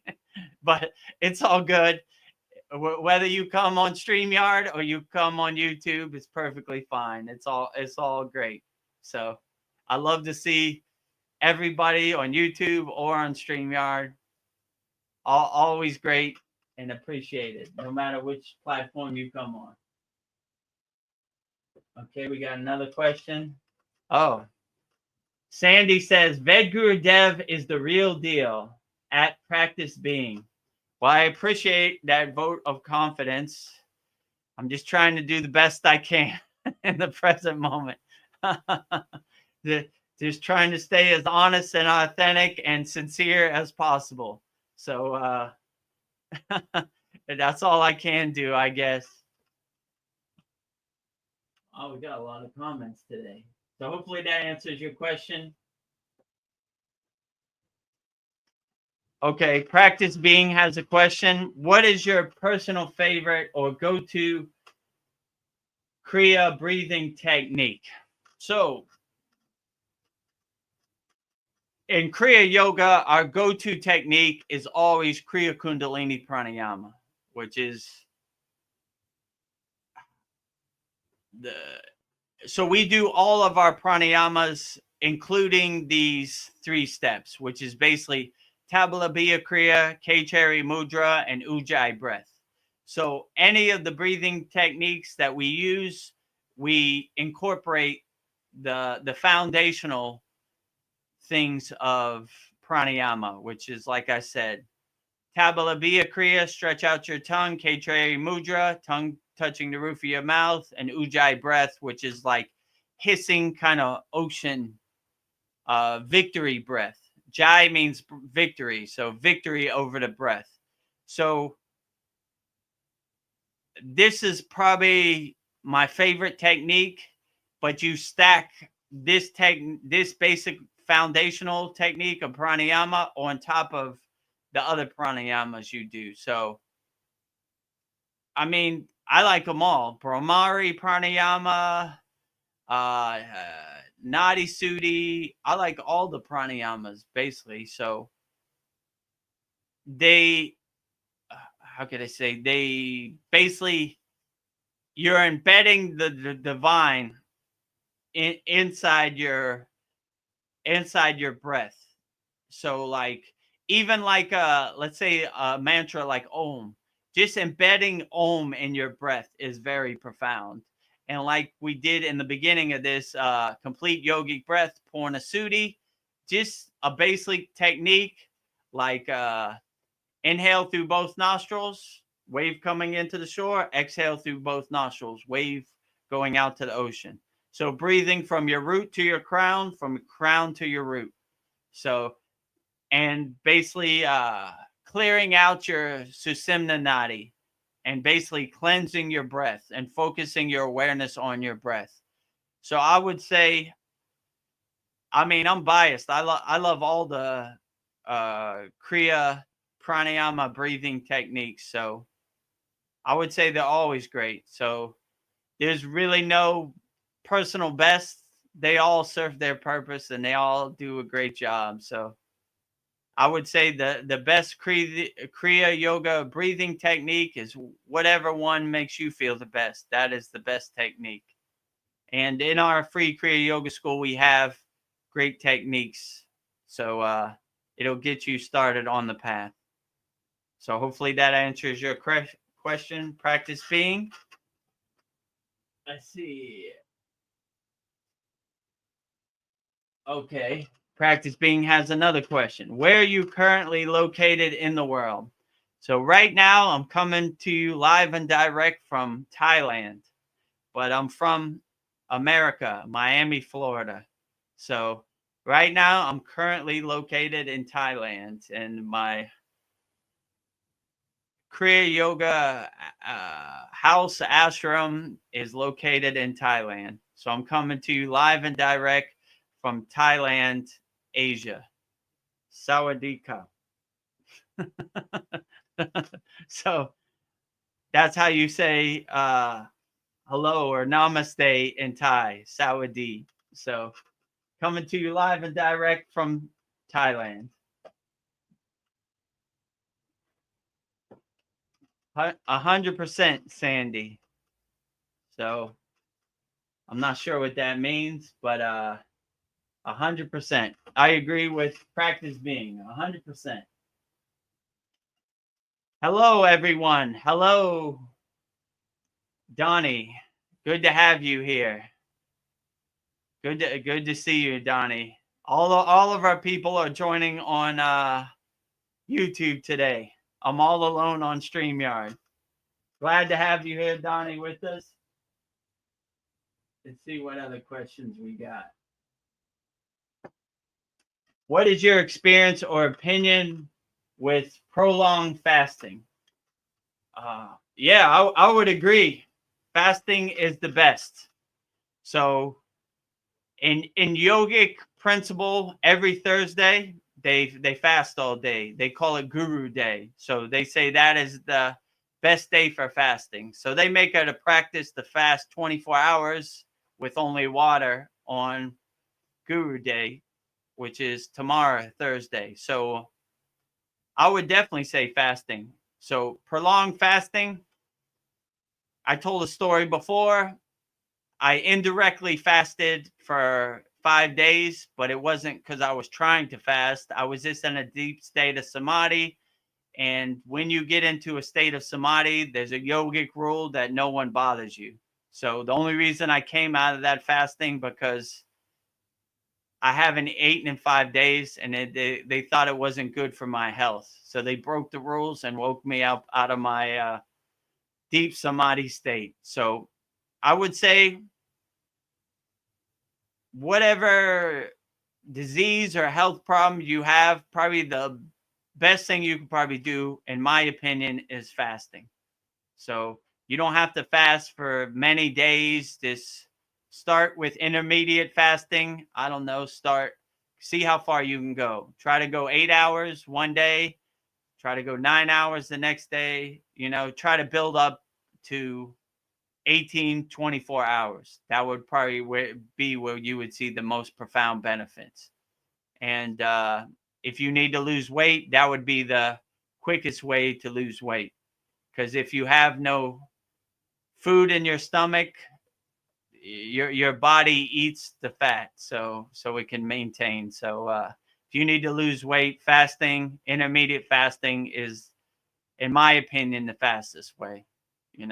But it takes some practice. And when you start to fast, you realize your mind is basically playing a trick on you, telling you need food when you really don't. So it's not as painful as people make it out to be. It's kind of a beautiful thing. But I would say if you fast, try to keep your mind busy, because a restless mind, like a monkey mind with nothing to do, it's going to start thinking of food.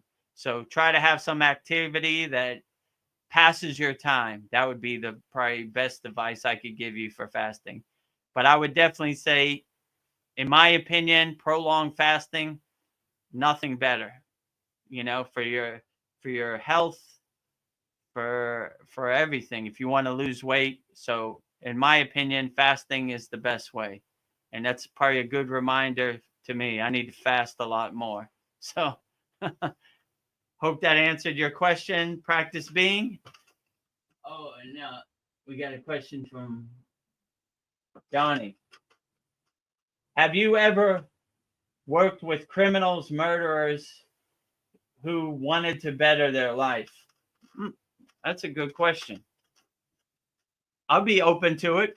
When I was in the Himalayan mountains, these agoris, I like to hang out with them. I like their energy. So if the opportunity presented itself to me, I'd be open to it.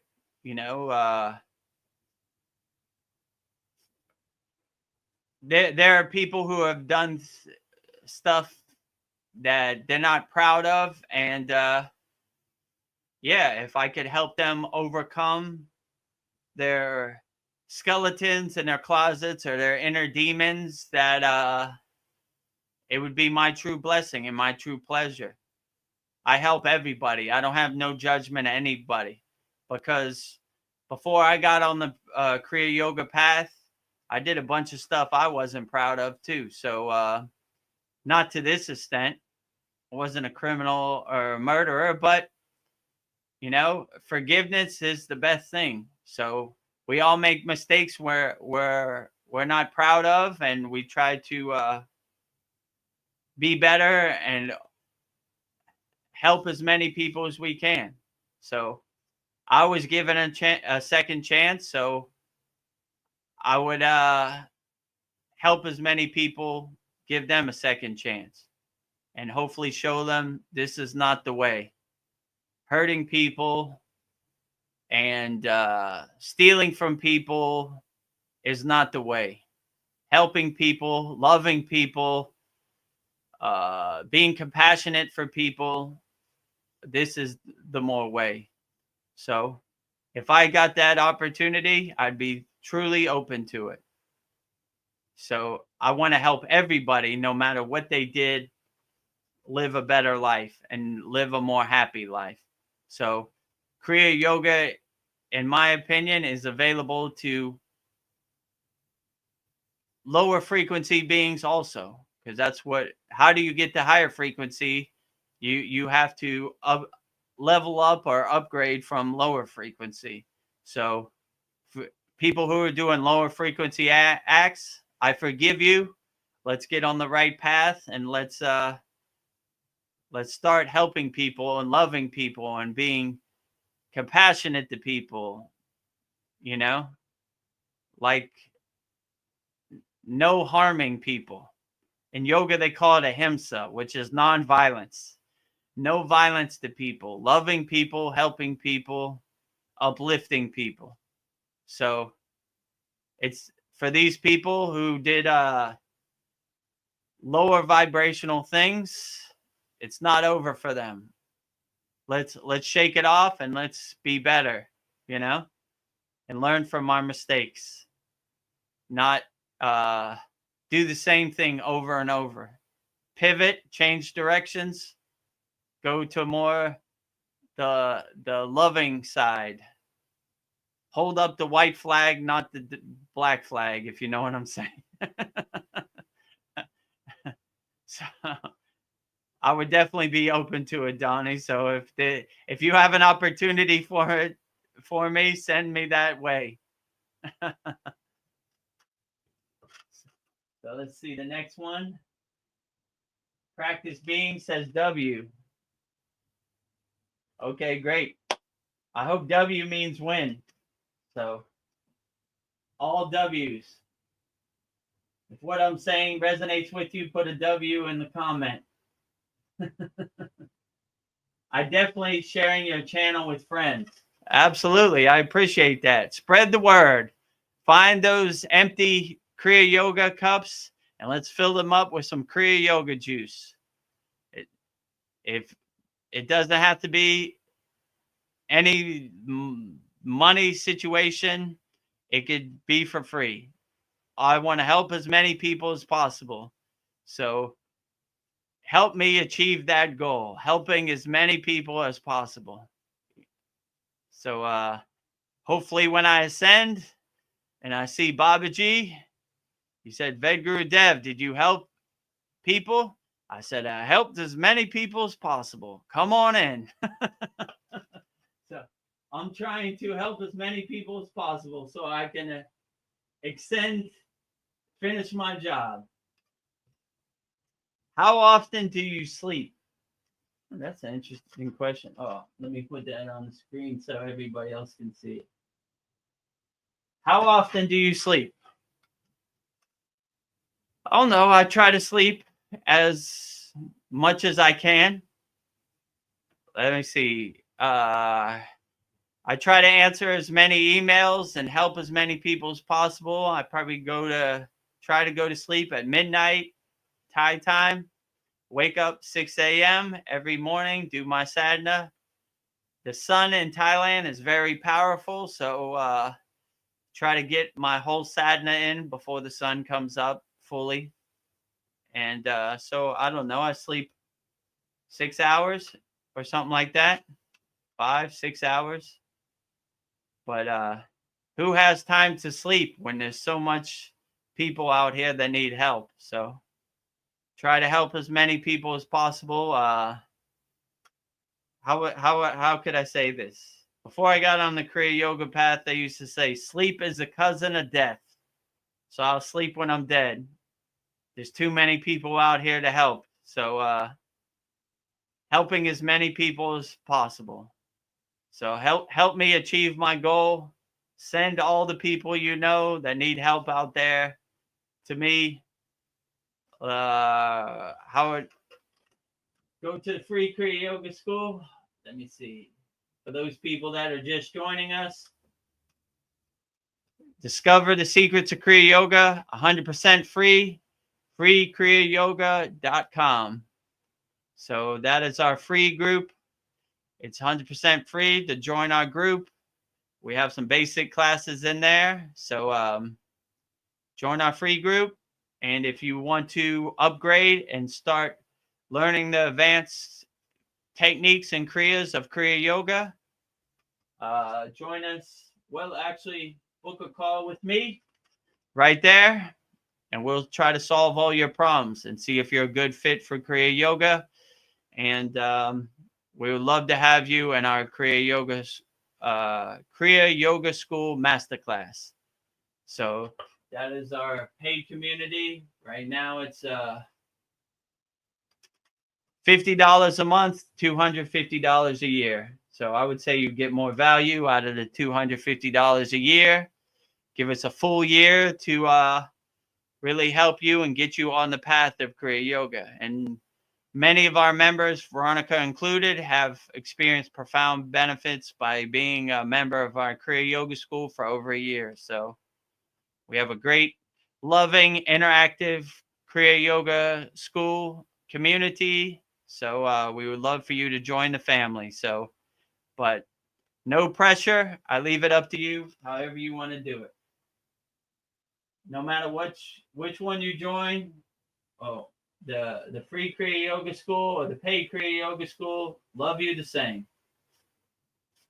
Okay. I got a lot of questions and we got a lot of interaction.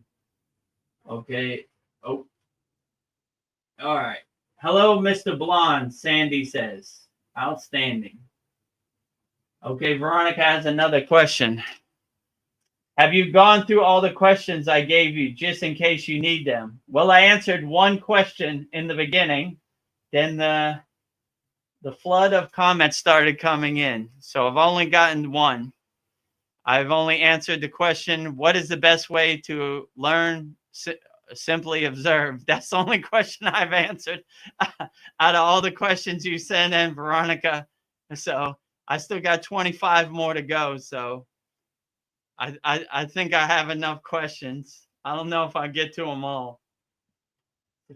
But yeah, I appreciate the questions. That was helpful. Hey, Sandy, says Mr. Blonde. Mr. Blonde says next Wednesday I can help with the comments. I'm at work today. I got your message, by the way. Let's try for Friday. I'll tell you what time. Okay, outstanding, Donnie. Yeah, so I know what you're talking about, and yeah, we could do it on Friday. Whenever you're available, whatever you think is the best time. When you're ready, I'm ready. I think Veronica will be back next Wednesday, but I appreciate your help with the comments. So greatly appreciated, Donnie. Next question is, let me move these up. So when I see the banner Free Kriya Yoga, when I see the banner Free Kriya Yoga, I read it like Freak Raya Yoga. Freak Raya. That's pretty funny, Sandy. Freak Raya Yoga. Yeah, I can see it. You know, freak. I don't know what Freak Raya Yoga is, but sounds good. You know, if that resonates with you, Freak Raya Yoga, then it's perfectly fine. You know. Freak Raya Yoga is good also, or Free Kriya Yoga is good also. However you want to translate it, whatever resonates with you. If you're a practicer of Freak Raya Yoga, that's perfectly great. No judgment over here at all. Freak Raya Yoga is great also. Okay, what's the next question? Thank you so much for the collective prayer. I love you all. We love you too, Mariana. We want all your family and all your friends and all the people in your circle to be uplifted. So rising tides lift all boats. So we're trying to collectively lift everybody, you know. And if we are lucky, uplift the whole country, uplift the whole continent, uplift the whole world, uplift the whole universe. So we're trying to uplift as many people as possible. So we love you too, Mariana. We love your family. We love Veronica, and we love her sister, and we uplift everybody who needs help.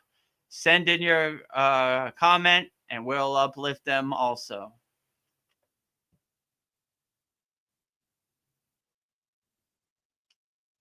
Mariana says, I like humming bee breath too. Yeah, I like humming. It's called Brahmari Pranayama. That's a good one too.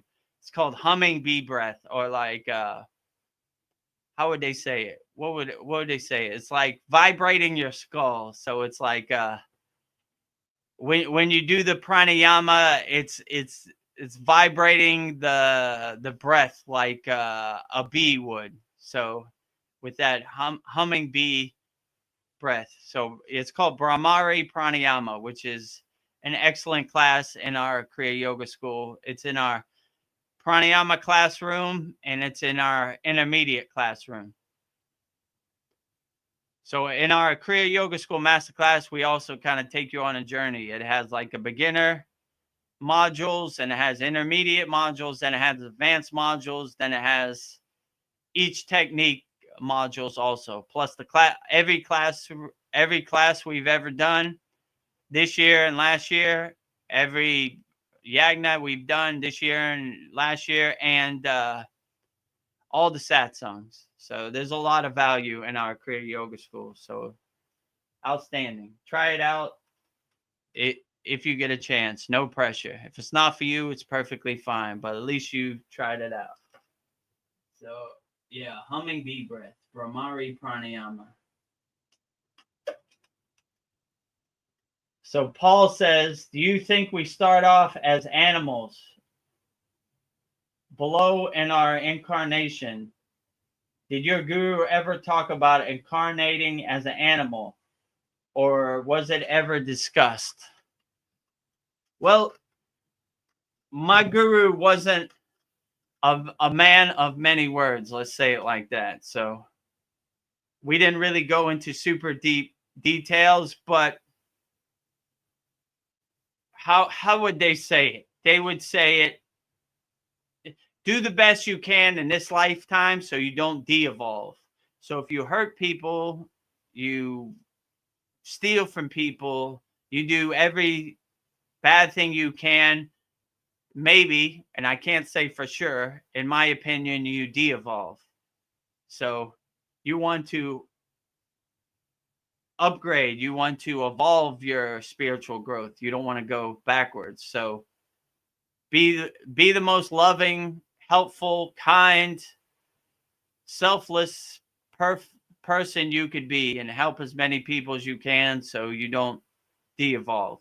I could be wrong, but I would say in yogic philosophy and yogic principle, this is what they say. That's why they try to help as many people as they can and go out of their way to help as many people as they can. So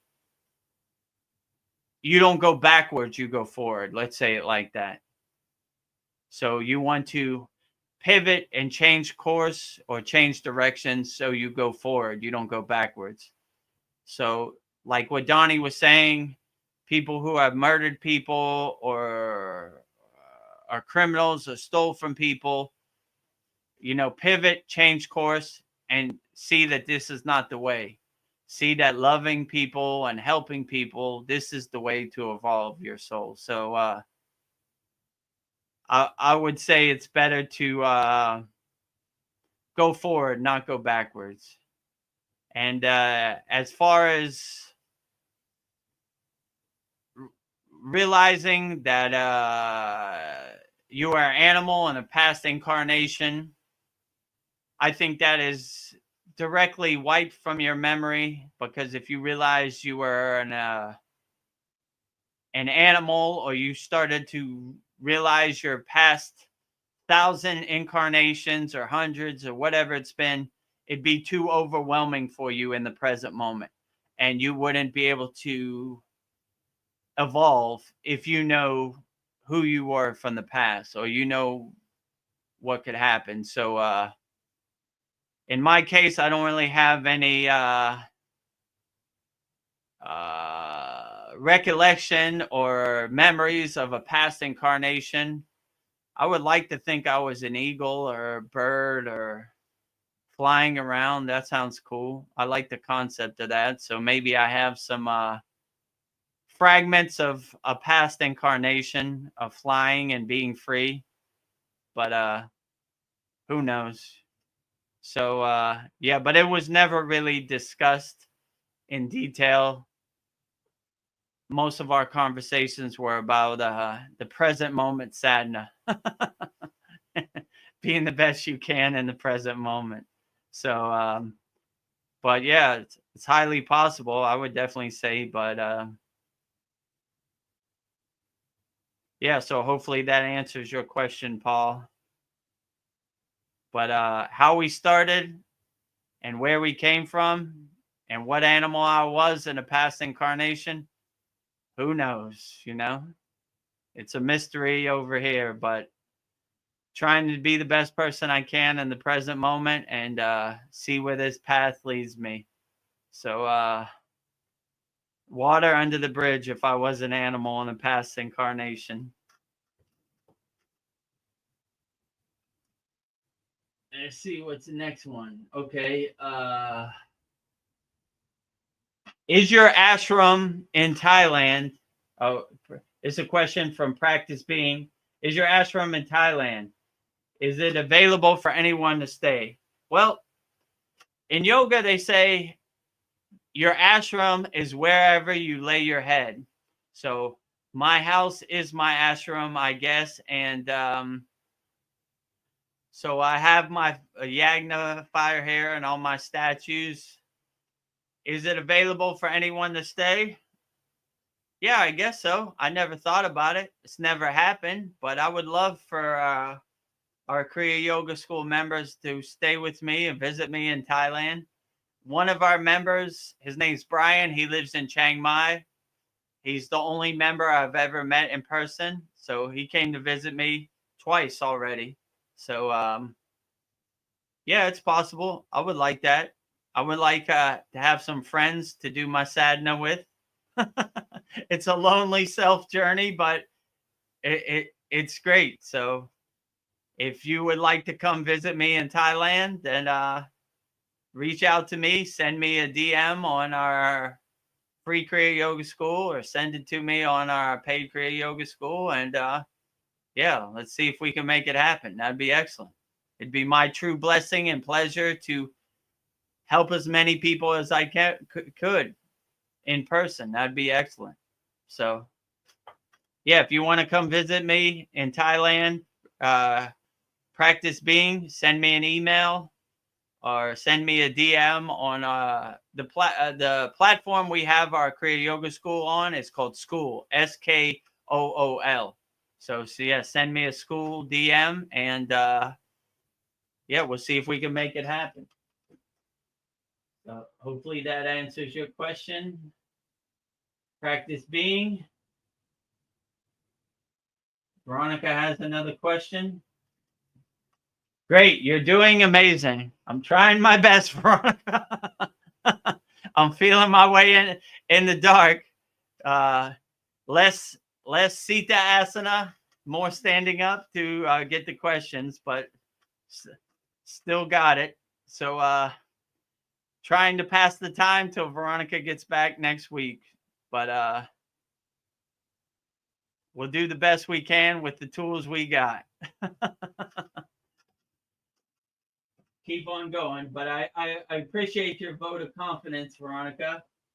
Sandy sends smiley faces and hearts. Greatly appreciated, Sandy. Love to all. Absolutely. Love to all.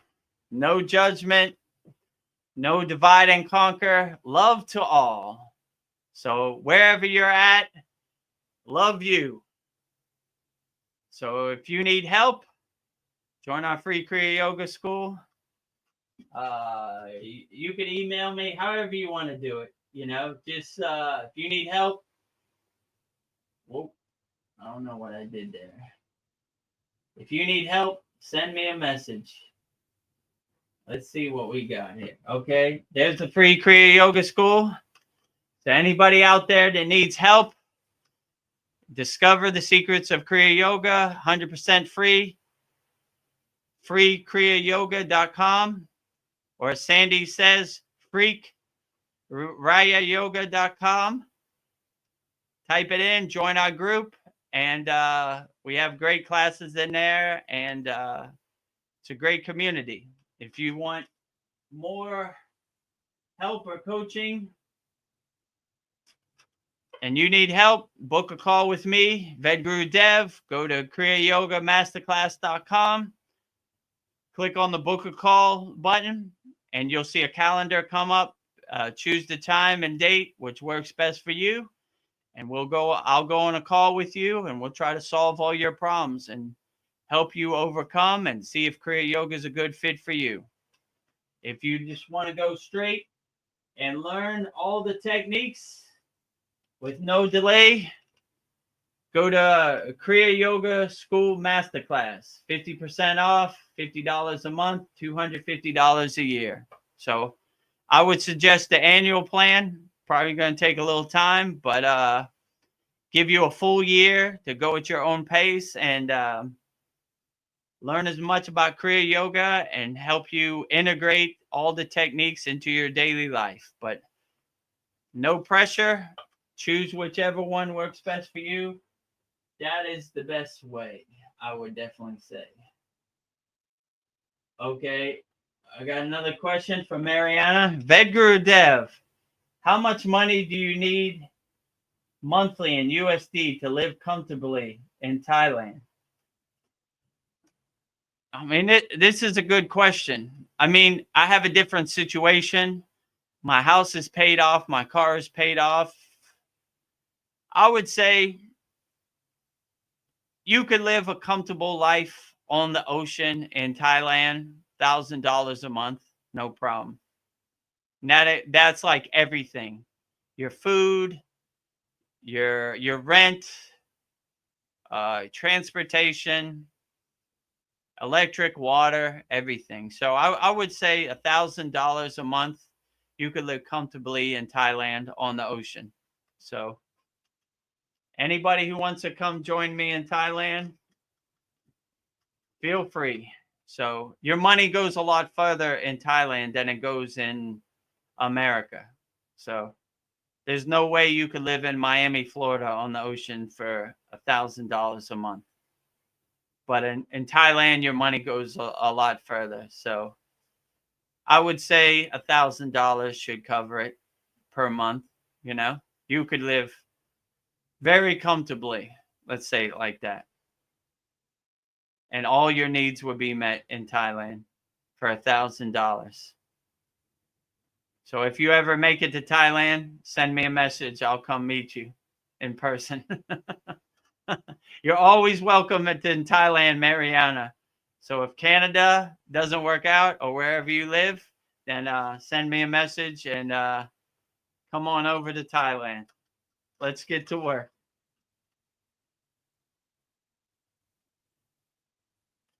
Practice Being says, you are never alone, brother.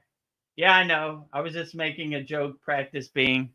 Yeah, I told Veronica one time, she asked me a question. She said, are you ever lonely, Vedagurudev? I was like, how can I be lonely? I don't know how all these deities fit in this room. You got Babaji, you got Shiva, you got Archangel Michael, you got, I don't know how we all fit in here. It's too packed. So yeah, so I'm never alone. All the ascended masters and spiritual beings, they might not be seen in the physical form, but their presence is always around. So I never feel lonely. I feel like I have a super huge ascended master, spiritual guide, invisible family around all the time. So I always make a joke. I don't know how we all fit in this room. It's too packed. It's like this. So never alone. Too many ascended masters in the presence. Veronica says, we need to manifest an ashram, a Babaji. Yes, that would be beautiful. Babaji, would you like an ashram? Absolutely. Okay. So we'll see. We put that in the universe and wait for it to manifest. So hopefully Babaji heard our call and that will manifest. But it wouldn't surprise me if it manifested. So yeah, I would agree. That would be great to have a Kriya Yoga Babaji ashram in Thailand or anywhere would be outstanding. So hopefully we put that in the universe and it manifests in real time. Next question. We need to, okay. This is the next question. Our attachments is to God. He has his absolute attributes and his holy name. Everyone is a part of him. Yes, I agree with you. That's why I said earlier, the ultimate goal of yoga is the oneness, the divine alignment with God. So almost all our Kriya Yoga practices are to dissolve the ego, to dissolve the distractions and line ourselves with God. So anything we do is basically, like you said, in his holy name, and everyone is a part of him. Yeah, so if you see God in everywhere and everything, including yourself, then it's very hard for you to harm anything else because you see yourself as a reflection, as a mirror in anything else. So one of the greatest practices in Kriya Yoga is to see God everywhere and everything. So if you see yourself in a tree, why would you hurt that tree? Because you'd be hurting yourself. If you see yourself as a reflection in another person, why would you hurt another person? Because you'd be hurting yourself. So when you have this mindset and you practice this Kriya, you would basically not want to harm anybody. So this is a good way for you to evolve your soul and rise your consciousness by practicing this, seeing God in everywhere and everything. And everything is a spark of God. God is a sun. Everyone is just a spark of the sun. God is the ocean. Everyone is a drop of water in the ocean, but ocean all the same. So yeah, I would agree with you. If you attribute God's absolute attributes inside yourself as yourself, then you will always uplift yourself, and you will look at harming or hurting any other sentinel being as junk to you, something you would definitely not want to do. So I would agree with you, practice being. This is a profound statement.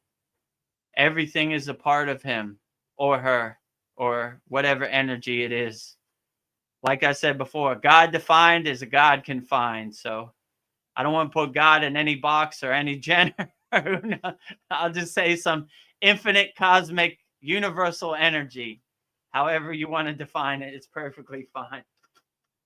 Hopefully that answers your question, practice being. Paul said, "You're doing a great job, Vedagurudev. We really appreciate it. Not easy without a moderator. And thanks to Veronica also. Jai Babaji. Jai Babaji. All the credit to Babaji. I'm just delivering Babaji's mail. So I take no credit or no glory from Babaji. He's doing all the work. I'm just watching him drive me around. Or he's just giving me the mail to deliver. So call me Babaji's mailman. He's driving the car. I'm just witnessing him drive me around. But thank you for the vote of confidence. But I agree with you. Veronica does a way better job than me. Just trying to get through it as best as I can. But Jai Babaji for clearing the path. I agree with you, Paul. Thank you for that compliment. Oh, what happened? It went up. Okay. Okay, so next question is from Mariana. How is Veronica's sister doing? Everything okay? Yeah, so I don't want to speak for Veronica, but I guess on Saturday's class she could say herself, but from what Veronica relayed to me, her sister's surgery went great and everything is okay. And it was a true blessing that her sister, who lives, I guess, in Nevada, had the surgery by Veronica, where it was easy for Veronica to be with her and visit her. So that was a true blessing. We wish for Veronica's sister speedy recovery, and thank you for all of our collective uplifting prayers for Veronica and her sister. And this Saturday, Mariana, we collectively pray for your father also. So rising tides lift all boats. So we want everybody to be happy and all their family to be healthy and live a long, healthy life. So collective prayers for everybody. So Veronica had another question. Would I pay a month to live in California? I could live in Thailand for 4 months. I'm moving to Thailand. You're more than welcome to join me in Thailand. We'll start our community. We'll start our collective, our ashram, one person at a time. What they say in that movie, Field of Dreams? If you build it, they will come. So let's start building. So yeah, Thailand, it's way it's way cheaper. The cost of living is way cheaper in Thailand than in America. So I like Thailand because I come from Miami, Florida. It's a tropical environment. Thailand is tropical. It's close to the equator, palm trees, I call it the Miami of Asia. So if you like Miami, you'll like Thailand, or you like San Diego, you'll like Thailand. So it's like that type of warm weather vibe. So yeah, I live right on the ocean, and it's a beautiful place to live. Can't complain, you know. Life is good in Thailand. So if you want to lower your cost of living, move to Thailand. Like Veronica says, you're all welcome. When your plane lands, let me know. I'll pick you up at the airport in Bangkok. Everybody move to Thailand.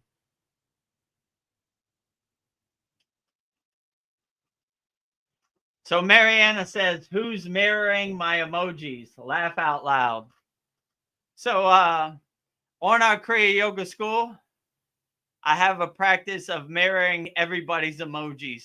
So whatever you put in the post, I'll mirror your emojis. So that is my technique.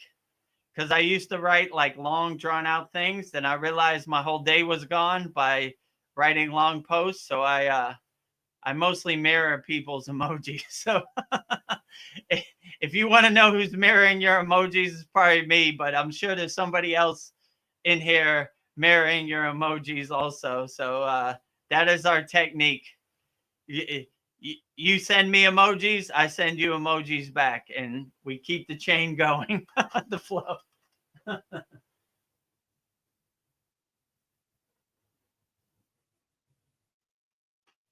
So Harasha says, knife emojis. And okay, well, I guess. Well, hey, now. No need for harsh words over here, Harasha. We only take loving, uplifting comments, Harasha.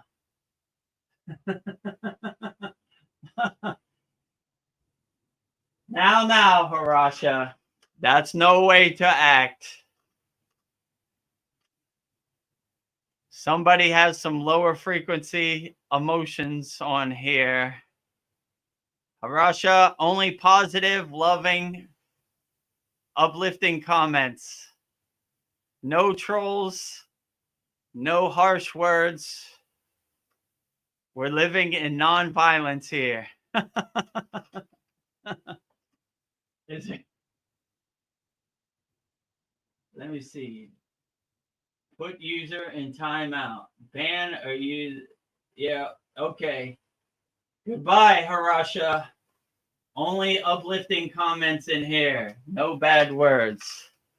God bless Harasha. He needs the blessing. So talk about somebody who needs spiritual upliftment. You know, don't. How would my guru say this? Some of the pigs love to play in the mud. So if you're a lower frequency being, we only have higher frequency here at our Kriya Yoga School. So we still pray for you, Harasha. No judgment, but you'll get nowhere with harsh words or lower frequency emotions. So pivot, change course, join our free Kriya Yoga School. We'll help get you out of that pit of despair. Use your energy wisely with positive, uplifting, loving words. So, yeah, so let's see. But yeah, I agree with you, practice being. God bless Harasha. He needs all the blessings he can get. So Mr. Blonde says, with the knives and blood, I don't understand the comments or emojis. Who knows? Some people like to live in their delusion. Some people are in love with the chain that enslaves them. Some birds don't want to be let out the cage, even if you open the door. Misery is bliss. I think they said that in the Matrix, right? I like that part. Some people love to be miserable, and some people hate that other people are trying to be spiritually uplifted. So my mother used to say, misery enjoys company. If you're depressed and you're a lower frequency NPC and you like hurting other people or talking bad about other people, then you want company. But my guru used to say, Vedagurudev, you wear all white. No need to roll in the mud with the pigs. So no judgment of Harasa. Hopefully pivot, change course, and see this is not the way. What did Baby Yoda say? This is the way. Find the way, right? If you don't resonate with Kriya Yoga, it's perfectly fine. It's not for everybody. But if you do, join our free Kriya Yoga school. No judgment. We'll still help you. You know, we help, like Mr. Blonde said, we help the murderers, we help the criminals, we help the lower frequency beings get out their rut. So available for you also, Harasha, here. Let's see, right there. Discover the secrets of Kriya Yoga, 100% free. Free kriyayogashop.com. Or as Sandy said, freakryayoga.com. Type that in, join there. Let's get started on the Kriya Yoga path. If you're a beginner and you have no experience, perfectly fine. This is exactly what the free Kriya Yoga school is for. So freekriyayogashop.com, join it, and well, let's help get you on the path. Change course, change directions, dissolve your ego, let go of all your distractions, let go of all the trash that no longer serves you. Throw that rock off your back. Become a more loving, harmonious, peaceful, still person by implementing the practices of Kriya Yoga. You'll be perfectly fine, Harasha. Let's see the next question. Not answered that. Okay. We operate from absolute love. All inharmonies or lower frequencies are automatically transmuted into blessings. Yeah, I agree with you. Like, I agree with you, Mariana. When you radiate or you glow in absolute love, you create like a protective aura or a protective shield around you, where all these lower frequency impurities, harmonies, they just kind of bounce off your atmosphere. You kind of laugh at them like the joke they are. You don't get attached to them. You just see it like the trash it is, and you take the trash to the trash can. You don't sleep in the trash can. So these lower frequency emotions, how would my guru say? Hurt people, hurt people. So Harasha is crying out for help. We help you too. If we help the murderers and the criminals, like Donnie said, we help you too. So you could put 10,000 blood and middle fingers and knives on the chat. It doesn't affect me at all. I have my shield, my Cavachum shield up, and it just bounces off. Ding, ding, ding. I laugh at it like the joke it is. Babaji said in the voice of Babaji, which is one of my favorites, death is a joke to me. I am the death of death. So if we can laugh at death, what can't we laugh at? This is kindergarten. Lower frequency emojis, it's almost like a comedy show, you just get your popcorn and laugh like, oh, look at this. This is pretty funny. I like this episode of Seinfeld, emoji, knives, and blood. Not unaffected by it, laughing at it like the joke it is. Like, how would they say? Water off a duck's back. The lotus flower floats on top of the water, unaffected by the water. So unaffected by any lower frequency emotions or comments or whatever. I laugh at it like the joke it is. Oh, cool. We got our member, Tibor is here. So I got one person on StreamYard today. Tibor, how you doing today, my brother? Hi, namaste. I'm happy to be here. It's good to see you all again.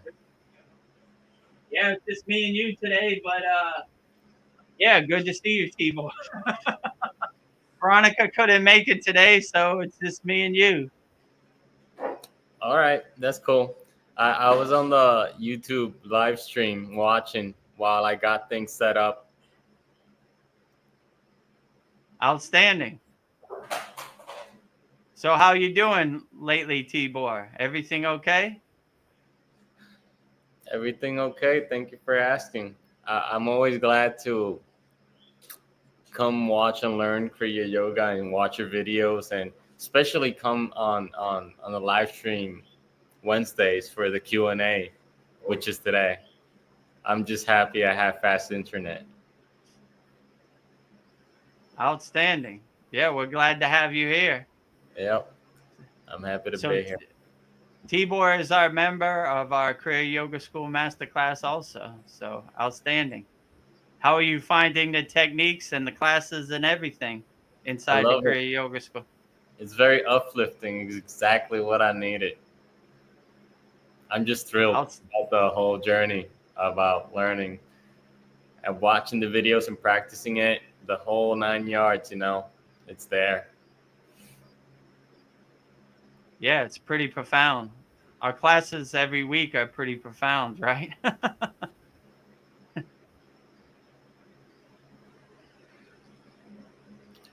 You've gone over some very interesting subjects in the past Q&A, the Wednesdays, since the beginning of the 2025 of the year. It's just you've covered so many things. I'm just excited just to be present today. Yeah, absolutely. Our conversations go everywhere from aliens to divine consciousness. But it is no subject untouched. Okay, great. Well, if you have any questions, Tibor, feel free to chime in. I'll keep you on the screen. So All you right. have Whenever I anything? have a question, I'll pop it up. I was just getting my phone so I can see the comments on the YouTube, live video. I Yeah, can. or if you have a question, just raise your hand and I answer your question in real time. I was actually hearing you talk about building an ashram in Thailand, and you were just talking about how you could live comfortably in Thailand for $1,000 a month, which is great if you ask me. Yeah, true. Yeah, you could live very comfortably for $1,000 a month in Thailand. Do you So get a lot of tourists? Is it like California or Florida or Puerto Rico or Spain yeah, or France? Touristic place. Is it a touristic place? where I live, not so much, but the cities like Bangkok and the closest city to me is about 20 miles away. It's called Pattaya, which is a tourist town. Like how would I explain it? Like it's like Miami, like Ocean Drive or something like that. Like a lot of nightclubs and a lot of tourism. So it does have those areas, but it does have quiet like beach areas also, which All is right. kind of where I live. So if you want that, that's available. But if you don't want that, you don't have to go in those areas. Oof. I've been practicing the yogi, how to sit like a yogi. And sometimes Mm. it's easier than other times. I'll tell you that much. I was trying to Yeah, be like ready before I got live, but I've been working the field, with dirt, earth, moving, trimming mm. trees and Yeah. such, and moving rocks and dirt and heavy stuff. But it's exciting too because I've never worked that much in the field. Mm. wise. Um, I wanted to ask you though, what do you consider that has been your most supernatural experience so far, other than the fairy thing? I remember you telling the fairy thing, you know. I mean, it's too many to talk about, but I'll just say like they've all been pretty profound. I've seen yogis levitate. I've seen them do all kinds of different magical yogic powers. I've been to places like, let's say Shambhala, places where you can't visit unless you're on a higher frequency, where highly involved or enlightened beings have been. Um, Seen all kinds of stuff, so-called UFOs, so-called lights in the sky floating around. So pretty much you name it, I've seen it, you know. So After being the, exposed to that many, you know, supernatural experiences, um, I've heard you say nothing surprises me anymore. yeah. That's quite a statement, though. Honestly, like that's a profound, surprising statement in itself. Nothing surprises me anymore. Hey, heck, I'd say if Babaji appeared in front of you right now, that would surprise you a little bit, just a little bit. Yeah, it would surprise me a little bit, but even when I do my sadhana, I practice like Babaji standing in front of me all the time, right? So it wouldn't surprise me as much as people would think, because I try to practice my sadhana every day like that, like Babaji standing in front of me. So yeah, but my guru used to teach me like not get attached to any of these. They call them siddhis, right? Which are basically yogic powers, which they attain by perfecting and mastering their Kriya yoga practice. So these are things that just happen. So anytime he saw me trying to get attached to it or try to make sense of what was happening, he would be like, "Nothing to see here, Vedagurudev. Keep moving," you know? So Yeah, I that remember you saying that. that kind of kept me more laser focused, like nothing to see here. And you know, even when I saw a fairy in the Himalayan mountains, I was like, cool. Lights and wings floating around in the night sky, going back to sleep in my tent. You Yeah, know? Like I never really kind of got attached to it. And that's probably why they show more of these things to me.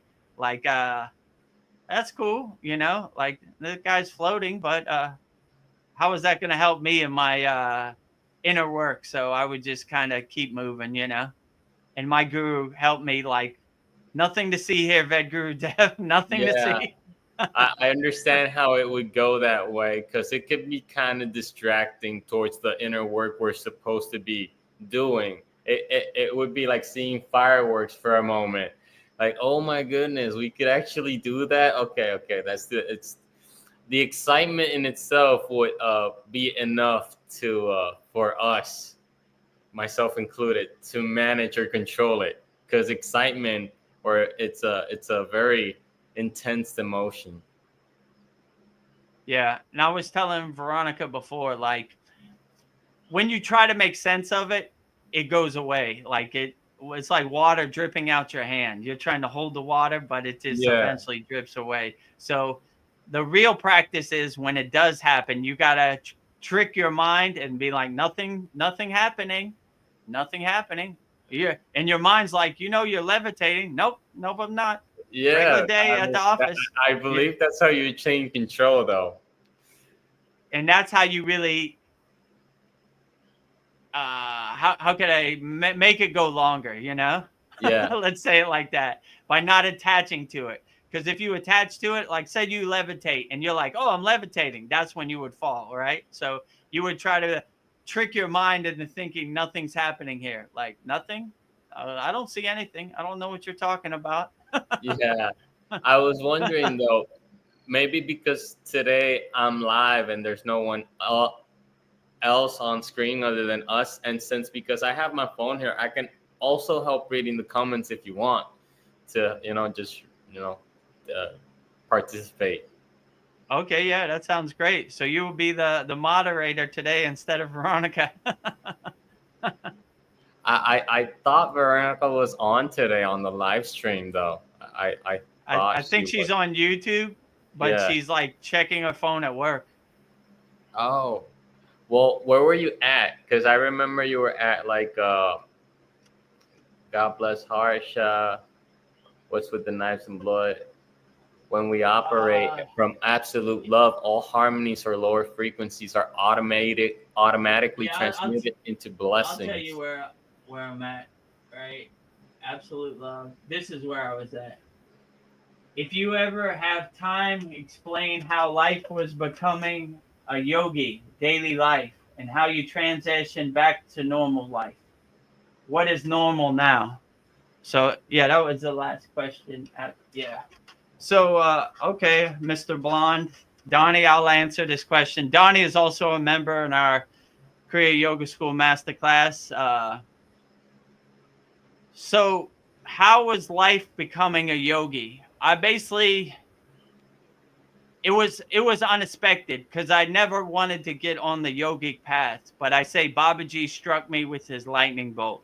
So when I got initiated in the Kriya yoga, I went to Sri Lanka. I didn't want to go to Sri Lanka. I went, before I was a Kriya yogi, I was a famous DJ. I wanted to stay in Thailand and DJ. I went to Sri Lanka and Babaji struck me with his lightning bolt. And I would say I had a spiritual awakening. So after that point, the things I used to attach to and the materialism of the ego I used to have really kind of dissipated and kind of dissolved. So I had the thirst and the fever to learn as much as I could about Kriya Yoga.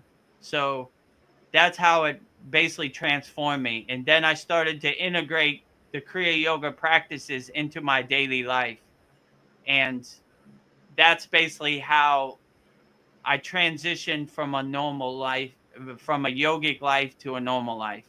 So the hardest part was when I was in the Himalayan mountains and my guru told me I had to come back to the normal world. That's when I didn't want to come back because I basically saw the mountaintop and I wanted to live in the Himalayan mountains in a cave for the rest of my life. That was my goal. But my guru presented it to me. You can't stay here no more. Your job is to be in the world, but not of the world. So it was a hard transition because being a higher frequency being, hanging out with the lower frequency beings, you can't kind of relate. You know what I'm saying? So I told my guru, I was like, I want to stay here in the Himalayan mountains with you, but it wasn't my path. My path was to help as many people as I could in the physical 3D world, the lower Maya delusional world. So that's where I'm at. But yeah, what is normal now?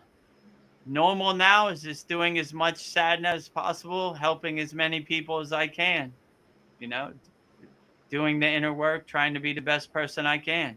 And when I hear like results and benefits from like our members, Tibor, Veronica, Paul, Donnie, it uplifts me and it helps me. And it helps me because I've been where they've been before, like I understand. Like sometimes Veronica says, I hope this isn't a bad question. I said, I had way worse questions than you had when I started, So answering questions, helping people, trying to be the best yogi I can be, which is a beautiful blessing. So, yeah. So, basically integrating the Kriya Yoga techniques that resonate with me into my daily life, which helps me overcome whatever obstacles or blockages or resistance that happens in daily life. But Believe me, it happens to Vedagurudev also. Same like it happens to everybody else. Life is calling, and you just have to overcome it, and deal with it the best you can, which is what I'm trying to do. So that is normal for me now. Let's say it like that. So thank you for your question, Mr. Blonde. Let's go to the next question. I got a lot of them. Okay. Mariana has a question. How bad the crime is in Thailand? Can you walk the streets without fear and being robbed or assaulted? I used to live in the Dominican Republic for 7 years, and I was assaulted and robbed twice. What, T-Boy, you live kind of close to Dominican Republic, right? Or is that not close to you? Yeah, I'd say you should be cautious wherever you go, honestly. Because I mean, you could find. I live in Puerto Rico, and you could find crime here too, just as much as Dominican Republic, just as much as America, or anywhere else in Europe, or anywhere else really. It's just a matter of knowing where you want to go, knowing yourself, if you can handle it. Yeah, I would agree with T-Boy, as long as you stay out of the bad areas. Yeah. Like don't go to the ghetto flashing your money or your jewels or whatever. You should be fine, you know. I mean, I've lived in Thailand 21 years now. I've never been robbed or assaulted or anything. So it's pretty safe, I would say, but I don't swim with the sharks, if you know what I'm saying. So I stay away from the wolves, if you know. To wolves you look like food if you're flashing money. So I just stay in my peaceful, harmonious place. I don't hurt nobody. No one hurts me. So if you come to Thailand, you should be fine like anywhere else. But yeah, there's not really any crime or anything here from what I could see. But I'm sure in the big city, Bangkok, they have their areas and it's not safe, you know? Yeah. So hungry people do desperate things. So don't go where hungry people are or people are in poverty, because they look at you like food. So as long as you stay out of those areas, which I don't even know where those areas are, but you should be fine. You know, Thailand overall is a safe place. I don't really hear about anybody getting robbed or hurt. You know, I'm sure it happens, but not too often. It's more like a beach kind of resort, kind of touristy place, I would say. So they don't want to have crime or and any problems, because it hurts their tourism. So they're trying to clean that up as much as possible, in my opinion. Okay, so hopefully that answers your question, Mariana, about Thailand. You're always welcome. Anybody who wants to come visit me in Thailand. Uh, Next question. Practice Surrender means being. to have firm conviction that God will protect me. Honestly, when I read that, I felt the same way.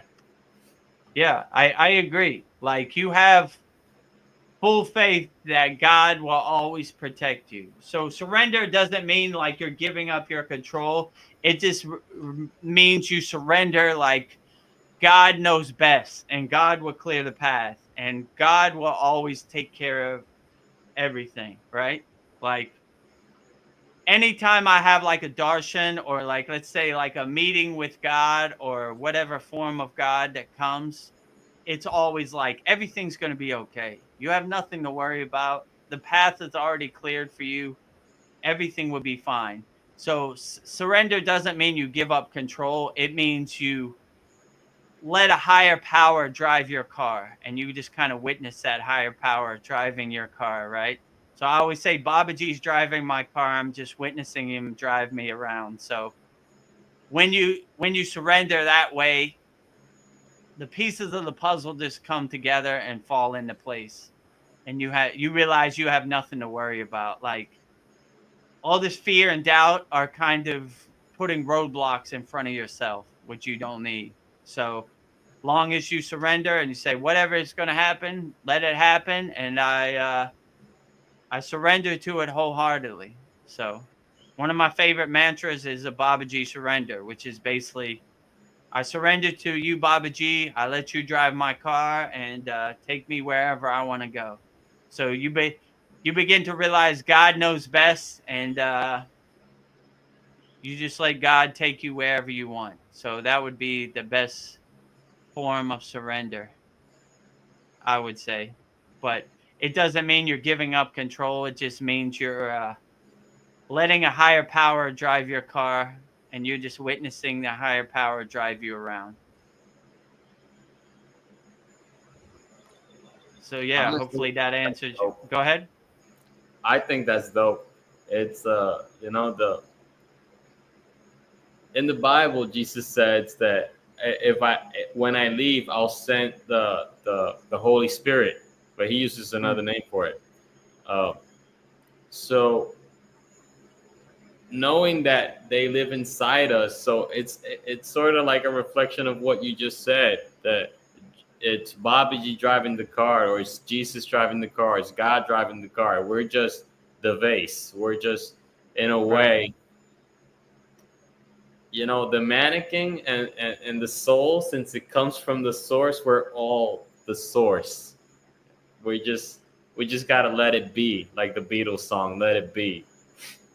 Yeah, let it be. And this is what he says: practice being. So yeah, let it be. Well put. Well put, Timo. Is let it be. We're the vehicle, and God is just driving our soul around. Oh, the next question says, what time, practice being says, what time standard EST do the live streams start every Wednesday? Hi, Andromeda. Nice to meet you Oh too. yeah. Oh yeah, that's one of our members, Mariana. Okay, yeah, I see where you're at. Hello, Mariana. What time standard EST do the live streams start every Wednesday? So every Wednesday it starts at 9 p.m. Eastern Standard Time. So that's when we start. But if you join our free Kriya Yoga School or our paid Kriya Yoga School, you'll get a notification. Like it has like a countdown or a timer. It says the Satsang will start in 50 minutes. And I send a message to all of our members also, that letting them know like it's starting. These are the links to click on the live stream. So but if you just want to go straight from YouTube, it's at 9 p.m. Eastern Standard Time every Wednesday. So Paul Frolic says, what were some of the questions you had for your guru that he answered with more than happy, happy, happy? Lol. that's that's a good question. um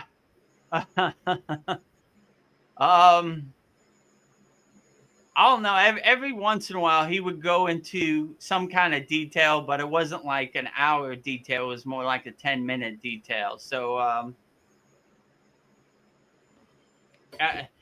some of the questions, like I don't know. Let me think of a question.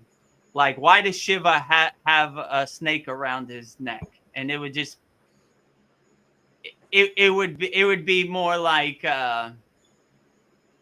Come on, Vedagurudev. You already know the answer to that.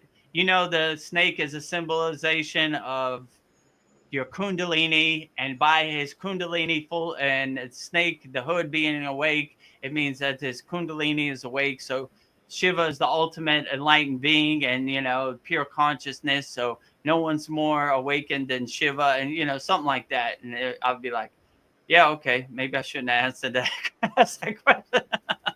So it was almost like you already know the answer to these questions. Yeah, I think you just asked me because you want to hear yourself talk. So it was like, once I asked those questions, I realized like, yeah, I already know the answer to that. I don't know. Maybe I just want to hear my guru talk. So it would more be like that. So then it got to a point like, I'm not even going to answer these questions, Vedagurudev. Happy, happy, happy. So there was very few non-happy, happy questions.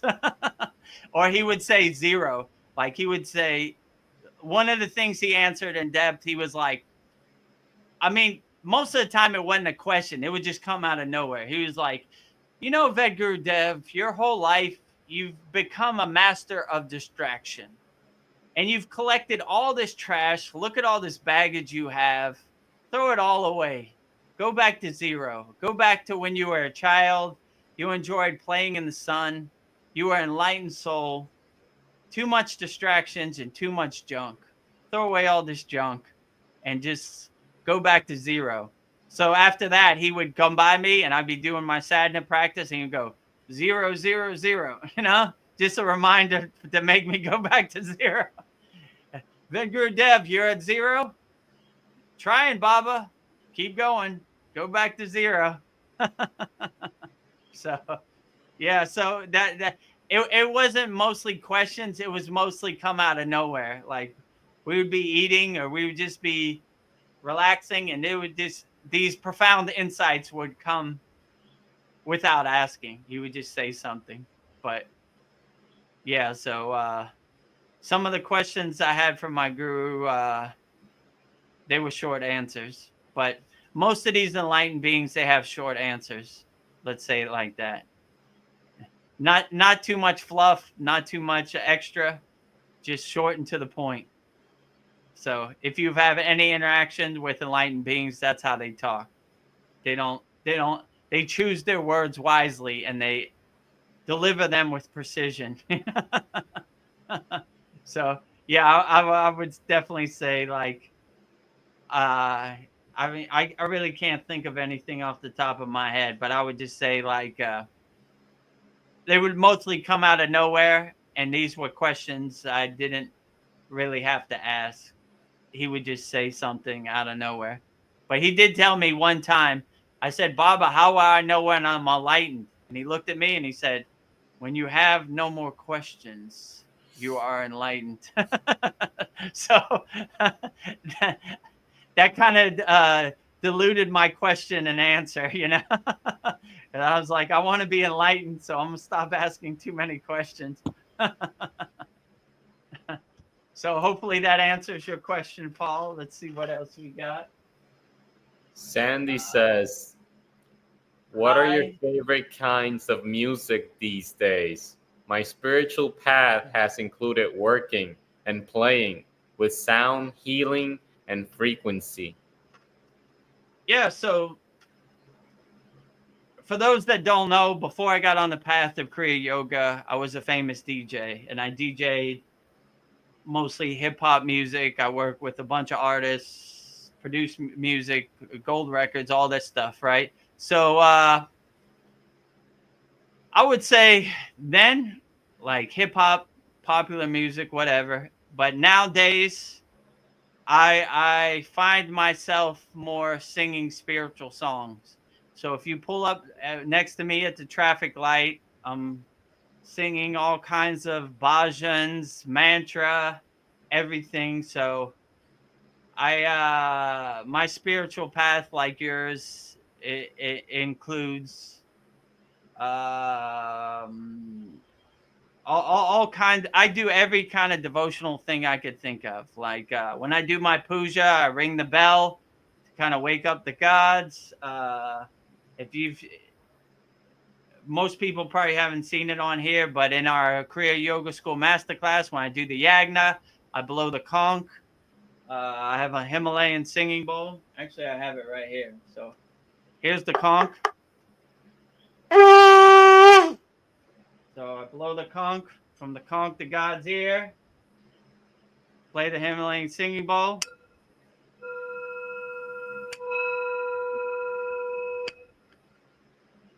You could also do like this, like what she's talking about, like what'd she say?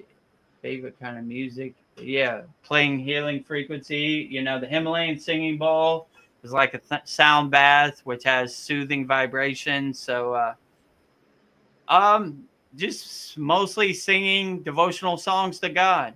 So I open my heart with pure feeling and bhava and sing as loud as I can to God. So that's basically the music I listen to now. I like listening to other people sing mantra japa. So yeah, mostly spiritual music and healing frequencies and uplifting frequencies, I would say. So hopefully that answers your question, Sandy. I saw there was one other question before. Yep. Next, CTs Mr. are a Blonde. distraction. Oh, Oh, oh yeah. Hold on. There's one more. CTs are a distraction. They happen on their own through surrender. Not enough because they're not thought. Yeah. So practice being, I would agree with you. These CTs are mostly byproducts of your sadhana or your tapas. So these yogic superpowers, they just kind of happen indirectly as byproducts. They're not an end goal. They're basically like a confirmation or a signpost or a breadcrumb that you're on the spiritual path. But they're not really they're not really the goal. So they just happen. And when these CTs happen, they're not expected.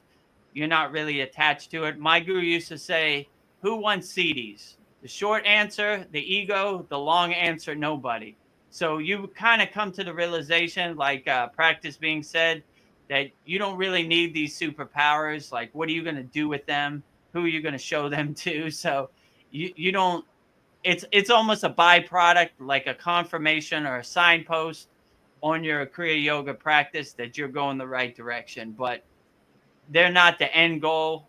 They're not the end all be all. They're just a byproduct that just happens. Like, look at that, cool. I'm floating for half a second. That's cool. I don't know who am I going to show this to or what am I going to do with it. It's just something that happens on as like a byproduct of doing your tapas or doing your sadhana, I would say. But they're not, like you said, they're not sought. Like I never said today I'm gonna levitate. It never works that way. It's just you're so deep into samadhi or deep into your practice that you begin to float and you kind of realize, what am I gonna do with that? So like you said, they're not really sought. They only come through intense bhava, like feeling and surrender and just existing and being. They happen. So they happen on their own. They're not really, they don't really happen on demand. Let's say it like that.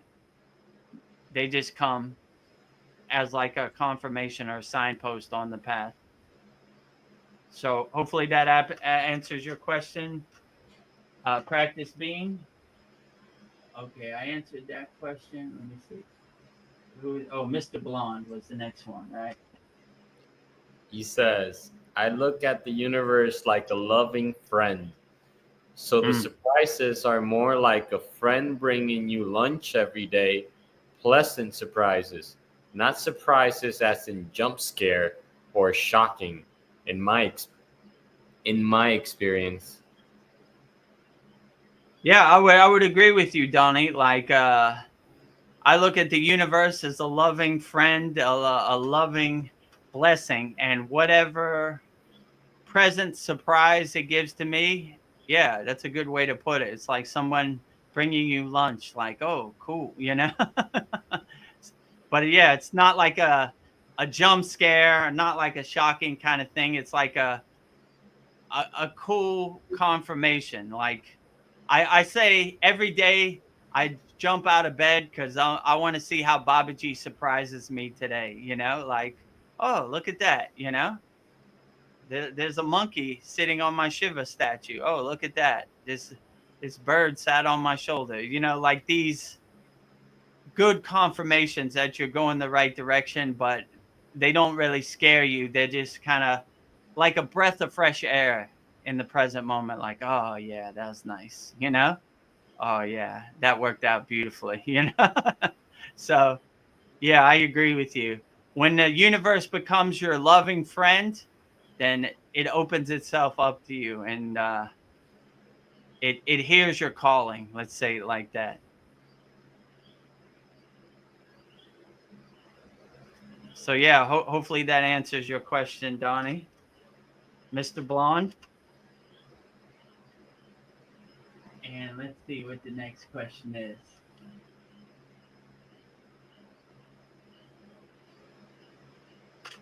And Mariana says, actually, I was followed from the gym to my home on the 70cc motorcycle, the small one, and one of the guys attacked me in front of my house. Was a good neighborhood. Yeah, it happens. I mean, they're out there. People who are hungry are looking for people to take advantage of. I mean, before I got on the path to Kriya Yoga, one time I DJ'd in Brazil, and if you ever been to Rio de Janeiro, one street is very safe, and then the other street is not safe. What do they call it? Favelas, right? Or something, the ghetto. So I happened to wander into this favela, and I went into this corner store. It's called a bodega, and came out, and there was this kid, about 16-year-old, who had a 2x4, and he was looking at my shoes, and he was waiting to hit me over the head with his 2x4. So I said, I scared him. I go, get out of here. What are you going to do? And he just ran away. I went and found the police, and I was like, there's a kid who's trying to rob people. And the police was like, he had a machine gun. He's like, you show me, I kill him. I was like, never mind. I just went back to my hotel. Wow. So Intense. I was like, yeah, they're out there, but like I said, sometimes they're in your neighborhood. Sometimes they stay in their place. I don't know. Just try to stay away. Like I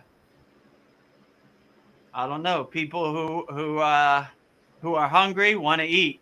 So if they see you as a meal ticket, then they're gonna try to take advantage of the situation. But yeah. So stay safe out there.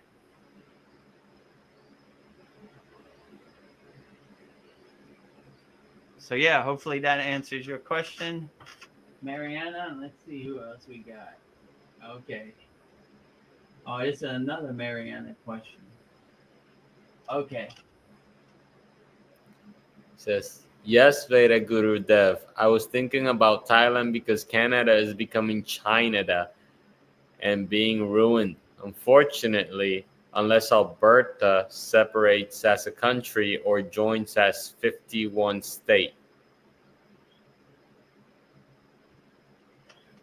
Yeah, well, I mean, I said before I went to Montreal, and there was pretty much upstate New York already. And when I went to fly back to Los Angeles, they were like, welcome to America. And I was like, how am I in America? I'm in Canada. They were like, nope, you're on American soil. So this went back and forth for 10 minutes. And they were like, sir, you're in America now. And they had the Statue of Liberty. And I was like, well, I guess Canada is America. So that was Montreal. So, yeah, if I don't know, if Alberta wants to be the 51st state, why not? What about Puerto Rico? 52, right? I guess so. Yeah, so I don't know. Yeah, Thailand is a great place. I enjoy it. I'm pretty much Thai now, so I wasn't aware that China, right? China, not Canada, China. I wasn't aware that China was becoming China, but yeah, I'm sorry that the beautiful country of Canada is getting ruined by China. And personally, Alberta separates. So I guess Alberta doesn't want to be a part of the country of Canada, wants to be part of America.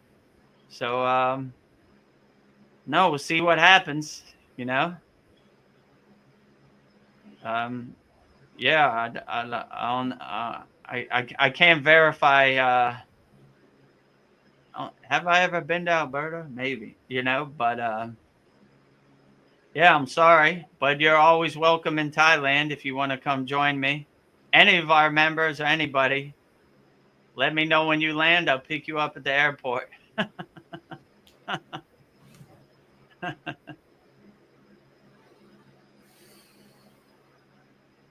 Okay, well, hopefully that answers your question, but You know, hopefully the I've view. no, I've noticed that whenever you put comments, some of them are not coming up on my screen. So I just read them from your screen when you put them on. Oh, Because that yeah, one, let go, let God, that was Mr. Blonde just adding to what the earlier comments talking about. I look at the universe like a loving friend, bringing lunch, and that was part of that. yeah, maybe because we're live streaming on all three of our Kriya Yoga channels, so maybe that came on a different channel, and that's why you can't see it. Probably yes. But yeah, let go and let God. Yeah, absolutely. Very profound, short and simple statement. Let go and let God. So there's no need to do anything else. Just let go and let God, and you'll be perfectly fine. You know, God knows best. Don't try to overthink it. Just let go, surrender, and let God, and you'll be perfectly fine.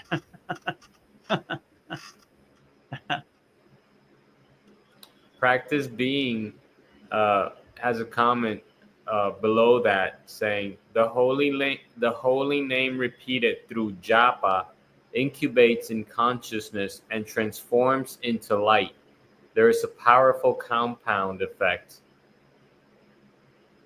Yeah, absolutely. Mantra japa, the bija, the sound syllables really keep you laser focused and keep you aligned in oneness with God. So you can never go wrong chanting the name of God with positive feeling and bhava. So like, yeah, I agree with you. Mantra japa is very profound and uplifting.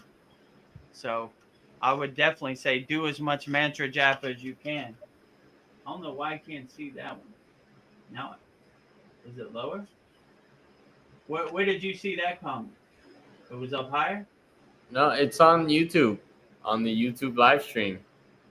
Hmm. After that, he says, practice being says, great sense of humor, Vedagurudev. Now I'm not seeing it. Oh yeah, now I see it. I had to refresh it. Uh, Great. Yeah. Okay. I see it now. Yeah. Well, let me put that up again. All right. Do it again.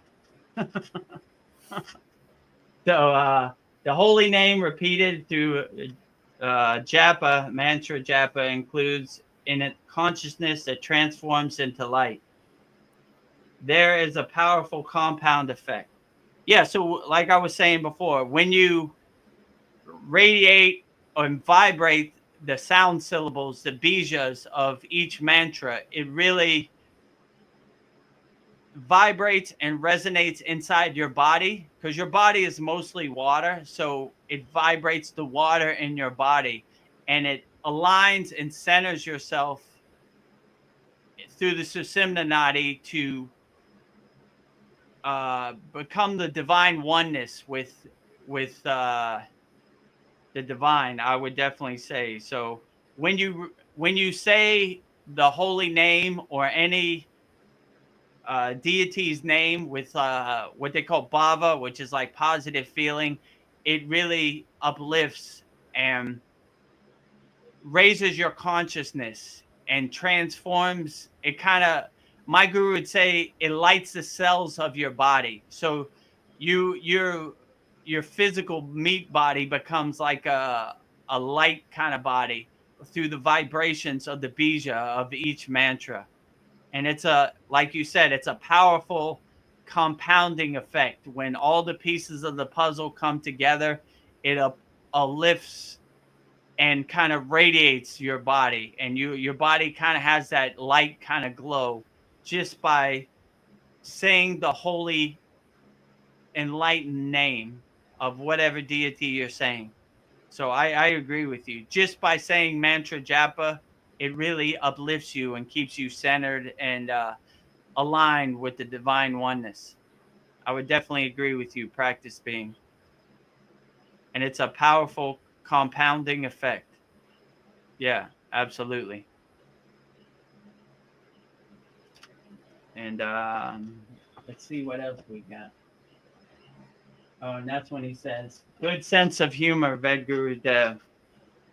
Yeah, I learned the hard way. My guru used to say, "Why so serious, Vedagurudev? So serious. This is an enjoyable thing. Happy, happy, happy. Stay happy. Stay loving always. Don't take any of this serious. You know, laugh at it like the joke it is. See the humor in this ego play on the stage of life. Enjoy the comedy show. You know, laugh as much as you can. Keep a smile on your face. Keep a good disposition, no matter what." And I always like when they say in the Vedic text, they say, even if it's the end of the world, don't let anything shake your samadhi, right? So don't let anything shake your happiness, no matter what happens. So that's the way I like to look at it. So I think that's all the questions. So if anybody has any questions, feel free to put it in the YouTube chat. And yeah, it should be great. Anybody needs any help, go to kriyayogashop.com. And that's how you got on the path, right, Tibor? You started there, and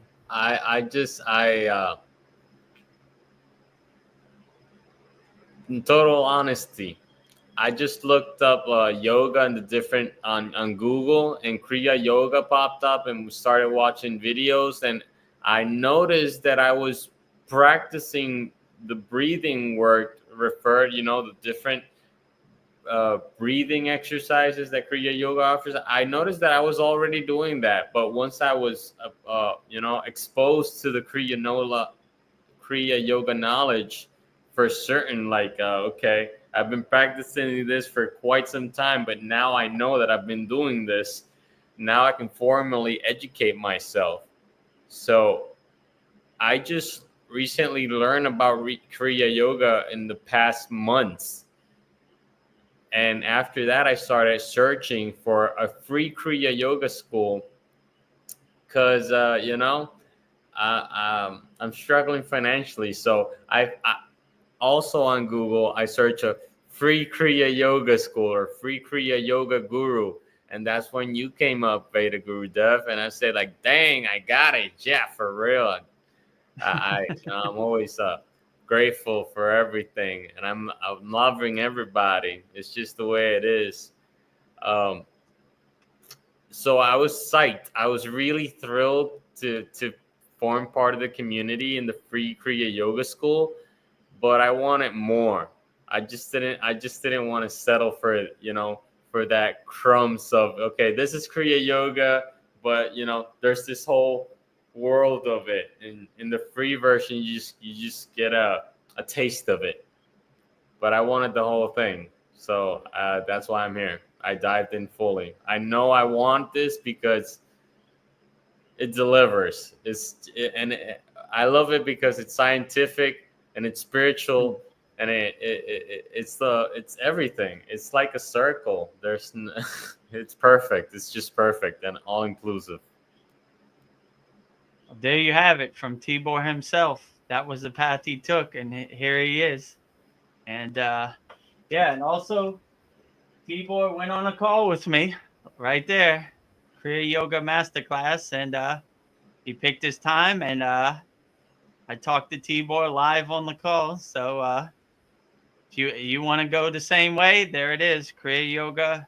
Masterclass. It takes you right to the book a call. Click the book a call button, pick your time on the calendar, and there I will be, live in person, Vedagurudev.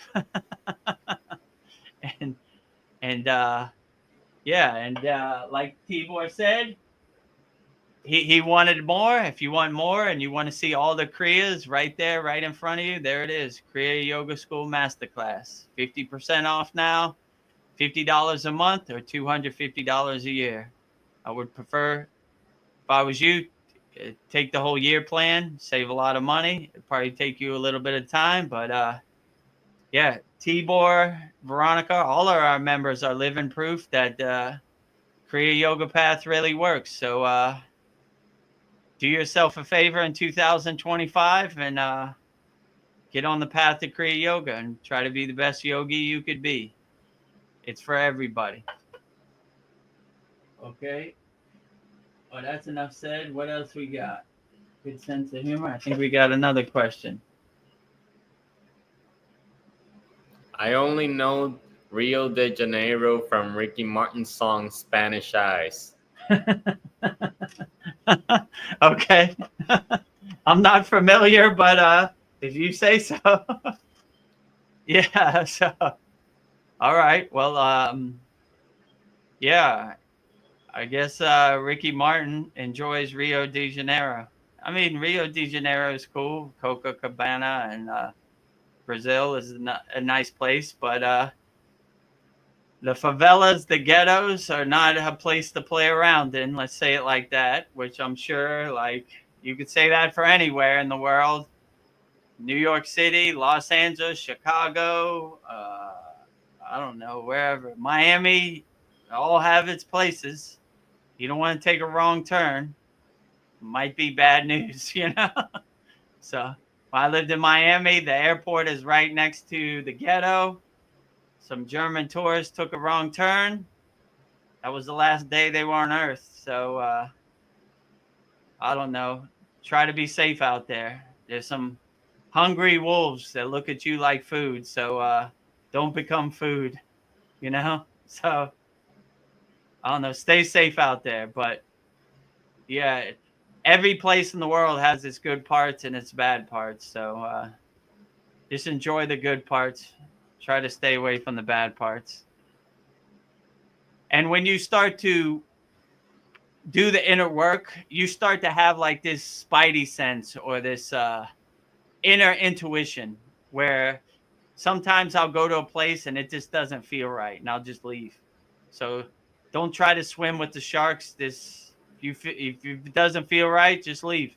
If you feel uncomfortable, get in your car or turn around and walk away, you know, whichever. So you should be okay.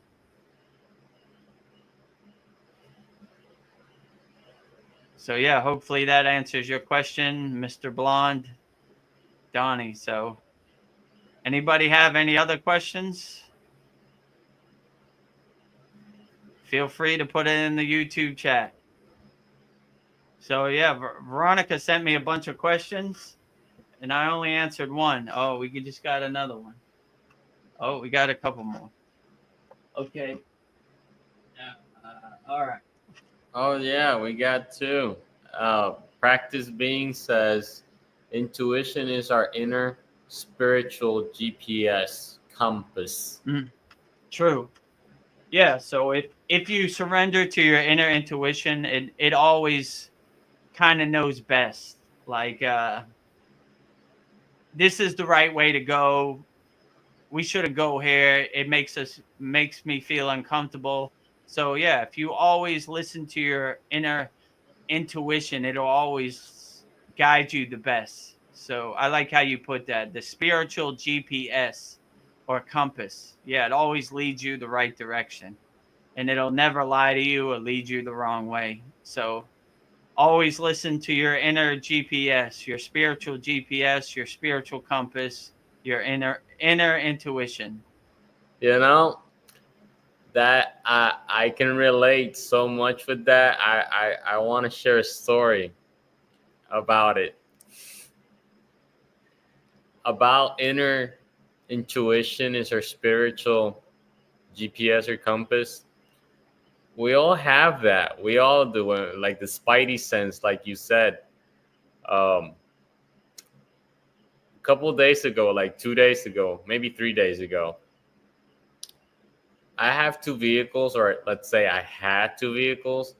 I lended one to a friend so he could use it to work.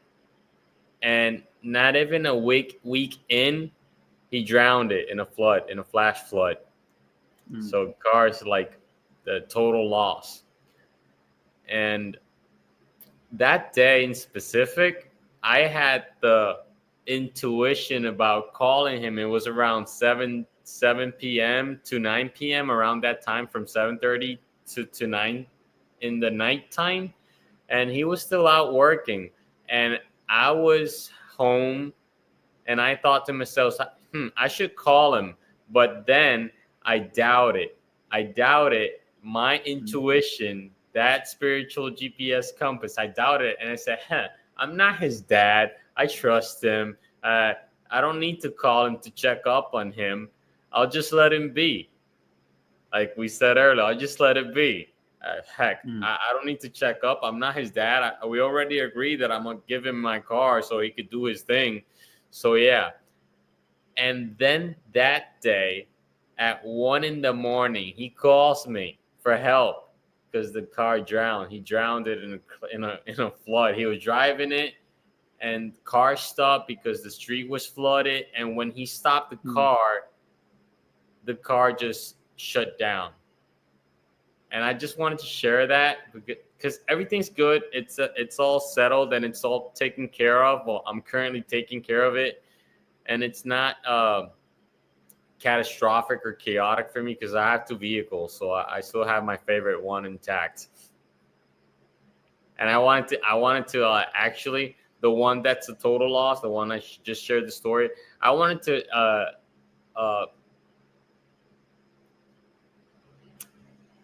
get out of that vehicle. I wanted to give it back, So I was already, it was either I gave it back to the dealer to I don't care if it messes up my credit. I don't really care no more. I just don't like the car. I don't want to have it. I'll just give it back. I won't stop paying for it until this happened. This dude needed it. And so I helped him out. But because now it's total loss because of what happened, the insurance covers it. So in that sense, everything works out for the best. Yeah. Well, you just see, like you said, it just worked out for the best. You didn't want it anyway, and it just magically took it off your hands. For real. Oh man, in this little short talk, I was just like, bam, a bunch of other comments, but I'll go ahead and read them. Okay, let me see. What's the next one? Right here, right? Okay. Agreed. I don't see all the comments either. I see them only on your lower screen. Yep, Mr. Blonde. I know. He goes on saying, I wonder if Harsha was just being playful or if he was begging for someone to love him to death, literally. Oh, yeah, that's the next one, right? Yeah. I don't even know who Harsha is. But even the username Harsha, it just it's a pun intended. The username Harsha with the happened. We don't even know who Harsha is, but yeah, to make a long story short, there was a guy earlier who was kind of trolling, putting bad comments. So I took him off. So no more comments. Yeah, he was just being playful, begging for someone to love him to death.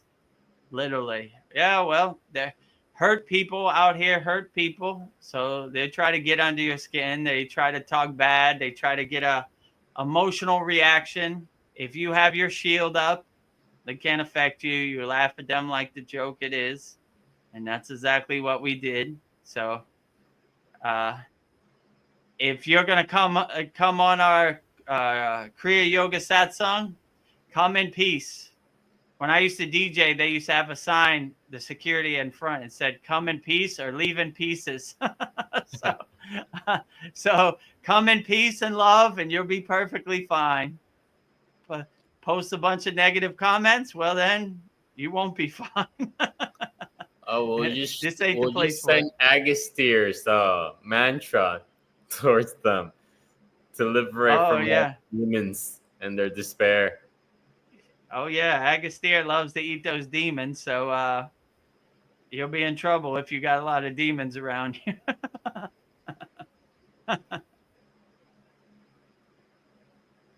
Yeah. So hopefully that answers your question, Mr. Blonde, Donnie.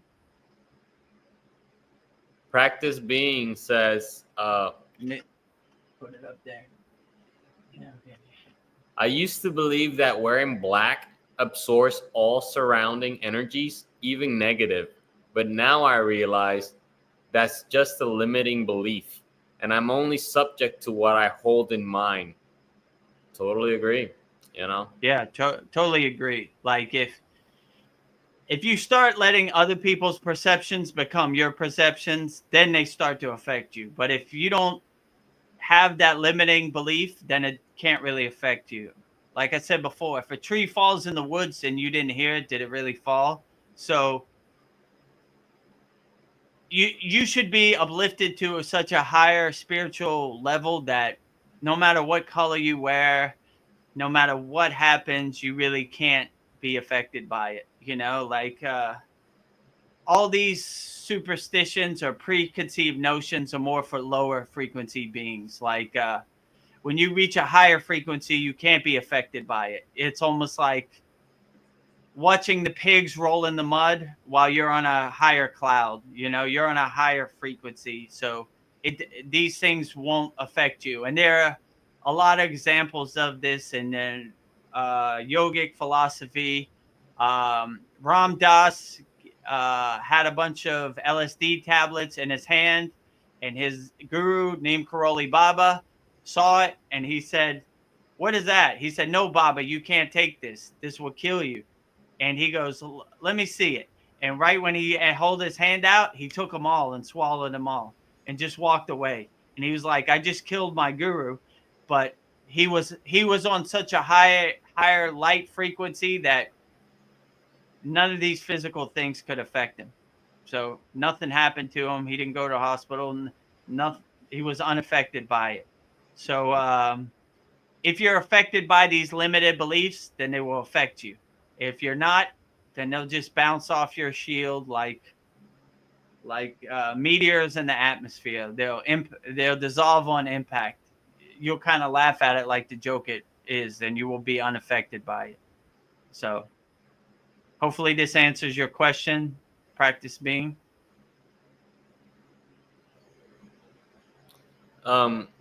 Yeah. Mr. Blom says, I always wear black. However, I will say that I've seen that wearing clothes can create static that can mess up your connection to a deity when you pray. So best to pray in minimal clothes. I mean, I would agree. The yogis, they always wear minimal clothes. They wear like a dhoti, which is basically like a thin sheet just to cover their private parts, because they want to absorb as much prana and shakti from the atmosphere as possible. So they're always trying not to cover their body as much as possible. So they wear, like you said, as minimal clothes as possible. And it's interesting because in the Himalayan mountains, it's freezing cold. And you see this guy with this thin sheet basically just covering his private parts. So, but they, even like this, when they pray, they put their hands up, and my guru used to say, "Put your solar panels up," because they're absorbing the prana from the atmosphere and the shakti and all the divine energies. They want to make sure they're having it. Like that's why they don't cut their beard and their hair is long, because they believe that their hair is like energy conductors, right? So they want to absorb as much energy as possible.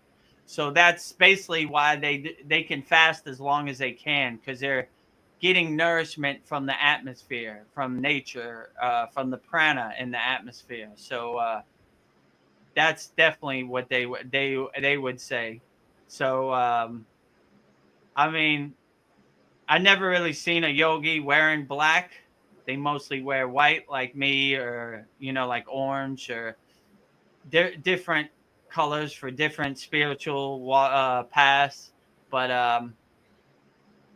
yeah, I would just say they try to wear minimal clothes as possible so they can absorb as much energy and prana from the atmosphere, from nature. That's where they get most of their nourishment, from the sun, from nature, from water, this type of stuff.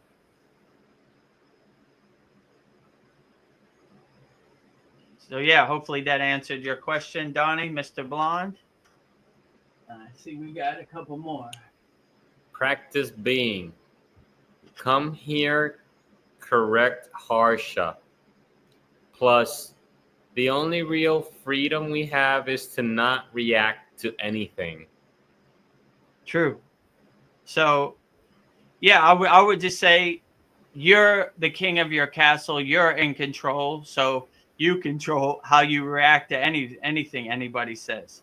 But if you could really become the detached witness and step back from the TV, then you become unaffected by everything, and you kind of laugh at it like the joke it is. Like, this doesn't affect me at all.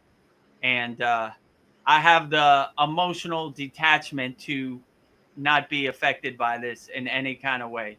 I laugh at the comedy show like it is. I'm unaffected. My Kriya Yoga shield is up. My aura is protected, where meteorites can't enter my atmosphere or affect my inner being. So like, yeah, that's what I would say. Like, you are the king of your castle, and you are in control how you react to anything. And if you react emotionally, then you're reacting the wrong kind of way. You should never act emotional. You should always react from a place of peace, love, understanding, compassion, and helping, non-harming, I would say. But yeah, well put, practice being. I agree with you. Let's see who we got. Mr. Blonde, that's in accordance with wind bats. Yeah, I would agree with you. I'm not familiar with wind baths, but sounds like a good concept. I would like to bathe in the wind. And in the Himalayan mountains, you have no shortage of wind, that's for sure. So every day is a wind bath from the time you get up to the time you go in your cave. You're wind bathing in the grace of God, for sure.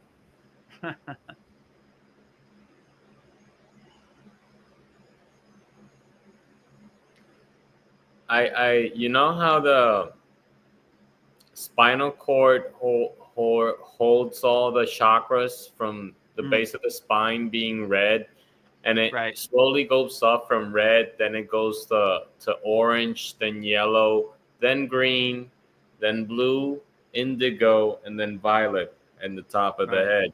Now, if we keep going up to the rainbow when it pops up, the last chakra on top of our heads is violet, but if we continue up, the first color we would find, would be the color lastly below the rainbow. This is the Right. rainbow, right? So the first Yeah. color below the rainbow is violet, because the one on top is red.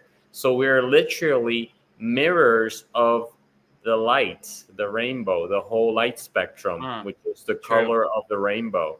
The rainbow goes red, orange, yellow, green, and it's the same order but in reverse till it reaches the top of our heads, and that's how it's a mirror, the rainbow with the human body.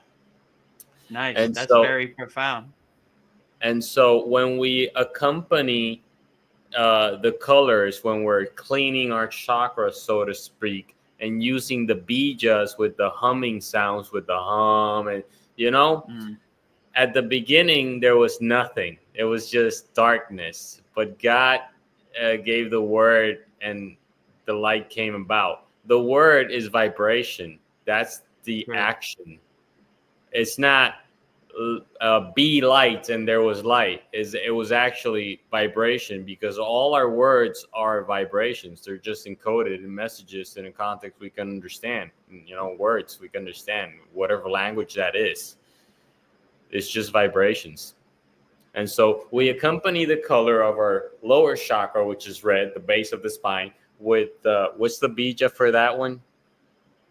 Lum, Lum, lum. And then we say lum, it carries the vibration of the color red of the base of the spine.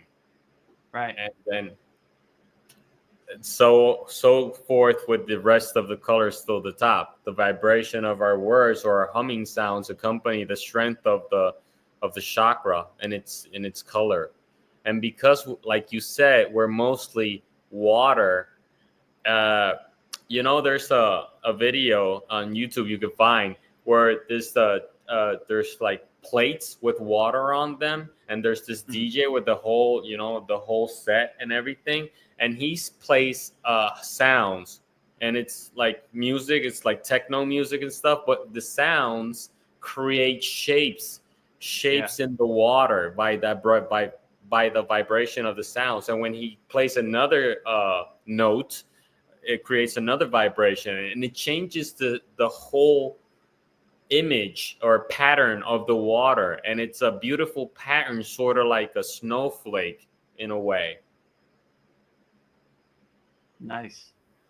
Yeah, I agree. Like I said before, your body is mostly water, so you should always talk to your body good. You should never say ugly things to your body, because your water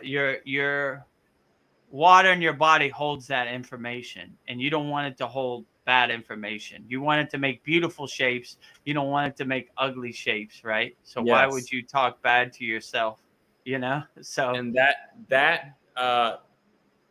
this perspective is shown in the scientific study, where you put water and rice in three independent vases.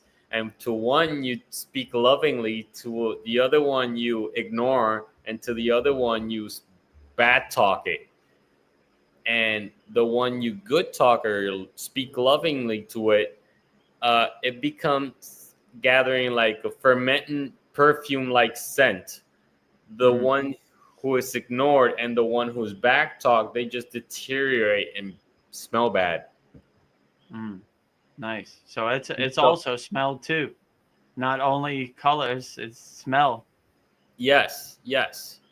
Vibration goes just beyond smells or colors or matter. It goes in emotions too, because frequency is just the velocity of the vibration, and thoughts are frequency.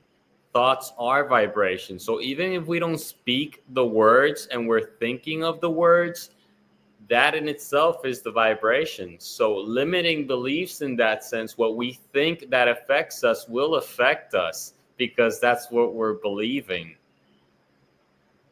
True. That's very profound.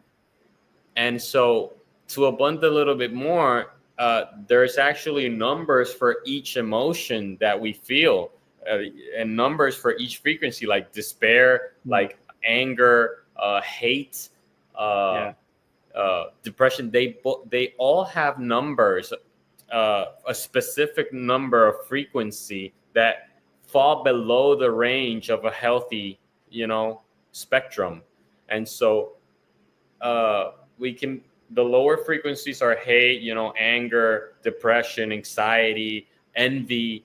And you could put this, the 7 capital sins on there as frequency emotions, but it's like a chart. It's like a chart. We have everything. There's everything in the vineyard of the Lord. We have everything, the good and the bad and the ugly. Yeah, very profound, Tibor. One of our meditations is called the Rainbow Bridge meditation, which this would be a good one because it basically combines the spectrum of the colors and makes a bridge from your lower self to your higher self. So that's a good one in our Kriya Yoga School Masterclass also. It's under meditations, and I think it's in advanced also. Yeah. I haven't got to that one, but I surely will soon enough. I'm excited. Yeah, when or you could just skip to it if you want. Yeah, Just for sure. look it up. Rainbow Bridge. I'm not going anywhere anytime soon. I think we got some more questions. Let me see what we got. Yeah, it's what is a What win is a back? win back? But Yeah, practice being says, I think practice being answers Mr. Blonde says 5 elements. Earth bath would be walking barefoot. Water bath, ideally in running water. Sun bath, wind bath, and etheric bath. Etheric bath sounds like samadhi. I don't know. Yeah, like a higher state of consciousness. Oh, cool. 5 elements wind bath. Oh, Walking barefoot, like grounding yourself, anchoring yourself to the earth. Wind bath, ideally in running water. So like bathing in like a river or something where the water is running. yes. Sun bath, like sun tanning in the grace of God. Wind bath, and enjoying the wind, like absorbing the wind. And a etheric bath, which is same like that, like consciously uplifting yourself inside yourself as yourself. So yeah, that sounds cool. Like earth bath, all 5 elements. Nice practice being. You know, Mr. Blonde in his last comment says something very profound, but we'll get to that after. I want to go in order. Okay, this is I'm the going. next one, right? I'm going to put that sign in front of my house, says Mr. Blonde. Hashtag pick food. Pig food.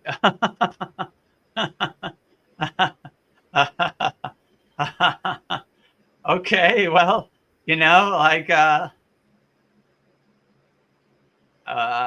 well, if you want to put a pig food sign in front of your house, maybe you attract pigs.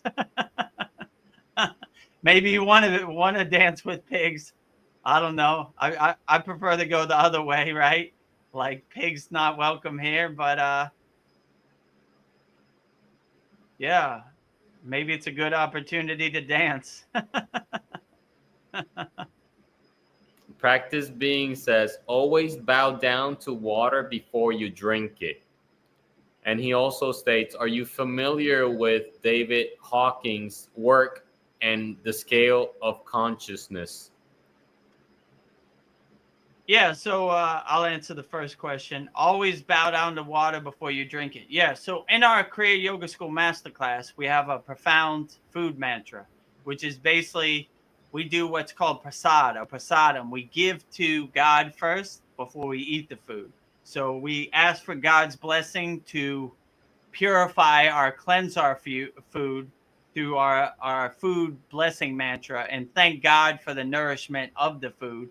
And we also call to Annapurna, which is the god of food, right? So we add all that in our food blessing mantra. So we basically bow to our food, like you say, before we eat it, or we give to God first, like we offer to God first before we eat our food as like a food blessing. And that's in our Kriya Yoga School Masterclass. It's called Babaji's Food Blessing Mantra. It's in our mantra classroom.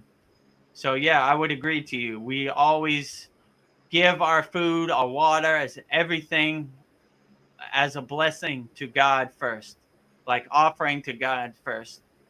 So thank you for the nourishment of this food, being grateful and giving gratitude to God for the food that's on our table. before we eat the food, which a lot of traditions do this also, ask for God's blessing before we eat the food, offering to God's first, which is a profound statement, which I do. I practice every day before I eat. I say my food mantra and everything. So let me see. I'll put. Hey, I got it right. I got the yoga pose. I got it. Check it. Check it. Oh yeah, the full lotus position. You got it, right? See? Yeah, you don't even think about it. You just go into it. I got it, guys. Check me out. Look at Tibor. In less than a month, how long did it take you? No, I could do it before when I was younger, but I've been working the field, like I said, these couple of days, so I didn't really stretch out when I tried earlier in the beginning of the call. But I actually believe this can be maintained without straining your body. That this could be a natural sitting position, which won't feel uncomfortable anymore after you practice it enough. It's like stretching, in my opinion. Like people who try to do the splits, but it's hard. I can't do the splits, or not yet, to keep it open. I want to do it eventually. Yeah, I would agree. Like in our Kriya Yoga School Masterclass, we have the sitting warm-up exercises. Rock the baby, knee up and down. And that really helps loosen up your hip. It helps loosen up your knees and everything. So that's exactly what I did to sit in the full lotus position like this, pat my asana. So there've been a lot of our members who thought they would never sit in lotus position. Just practice that sitting warm-up exercise every day, and before you know it, there you are. And the butterfly exercise too helps a lot. Yeah, butterfly, windshield wipers, big toes touching, big toes apart.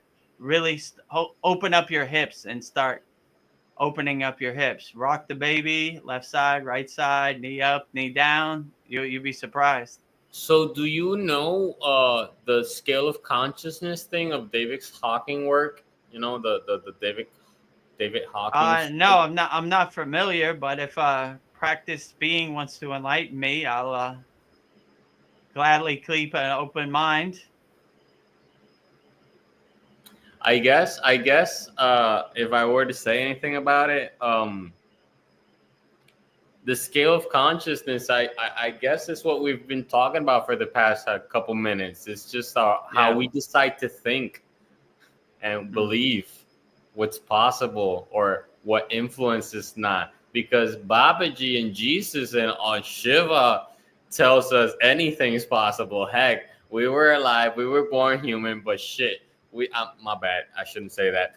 But we achieved this transcendental state of control and overall lovingness, oneness, just over time and time again saying, this is possible, guys. Hey, humanity, you could do this too, by the way, if you want to. True. Yeah, absolutely. I agree. Like, my guru told me something that was profound. He said, love is not 5 beans in your hand. You don't have 5 beans of love. Love is unlimited. So if you understand a love is unlimited, give it to everybody. Same with consciousness. Consciousness is unlimited. Like I told before, and Paul says this sometimes too back at me, my father used to say, we're Americans, not Americans, right? Yeah. So we're unlimited. What can't we do? Oh, yeah, that's another one. We're Puerto Ricans, not Puerto Ricans. We can do anything. It's unlimited. What can't we do? So, and you're living proof. You're sitting in the lotus position right now, right? So I'm trying. When you let go and let God, what can't you do? You can do anything. Yeah. There we go. I still have a great guru, man. You're on fire, Dev. We still got some questions, though. Oh yeah, let me check. All right, put it down. Oh wait, we got like 15 minutes left. Oh, we can go longer, I guess. Oh yeah, I see the question. Okay, next one is Mariana, right?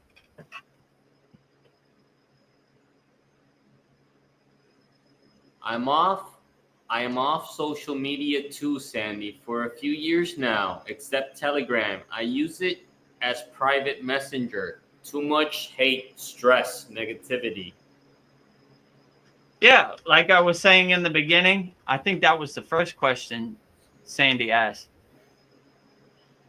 If you look at social media just like mindless entertainment and you don't get attached to any of the narratives or any of the shouting matches, my guru used to say, what do you think of Facebook? And I was like, I don't know. I'm not really on Facebook. He's like, to me, it's a bunch of monkeys throwing poop on each other. So if you get into that slot machine of social media, you'll be in that movie. But if you just kind of witness it from a distance and kind of laugh at it like the joke it is, it really doesn't have the effect on you. And if you just use it as a private messenger, it really can't affect you. But when you start getting into my football team is better than your football team, and you start arguing and getting in shouting matches, you know, you don't want to be going down that rabbit hole. You just want to kind of laugh at it like the joke it is. So that's what I would say about social media. Mr. Blonde says, water holds information. Studies have been done that intentions can be put into liquids and food. This is a great way to bless food for others. Bow, feel grateful, pray good intentions into meals. And he also continues saying, I'm not familiar with David Hawkins, maybe Vedagurudev. I'm sure if Paul was here, he might know. I'm just gonna read all of the because he's on a stroll. He has like Okay, yeah. He continues saying the colors of the chakras came after they were attributed to the light spectrum. However, originally the chakras were associated with sound first, not colors. Oldest languages were sound based. However, science and chakras both knew that there are levels to energy, Planck's law. Usually, spirituality and science mirror each other. The water experiment you're talking about, there was a guy named Dr. Emoto who did these experiments, but more recent studies have been done on this. So it's basically more confirmation. That's what science looks for, to be measured and repeatable. Yeah, I would agree. But yeah, like the water in your body, the vibrations in your body, the chakras, when they all kind of come together, it's like a beautiful kind of symphony, inner symphony in your body. It's very uplifting and spiritually a breath of fresh air, I would definitely say. But I would just say yeah, go through the practices. Donnie's in our Kriya Yoga School Masterclass, so just yeah, just go through the practices and whatever uplifts you and helps heal the water in your body. That is the best practice for sure. Mariana says, anyone have read The Law of One in here? Yeah, let me go down. Oh, we got a lot. Oh, okay. Let me see. Science of chakras. Okay, that's the last one. Did I put that in there? Oh, I put the wrong one in. Anyone? There you go. Anyone has read The Law of One? Yeah, I'm kind of familiar. Like, I read The Law of One once.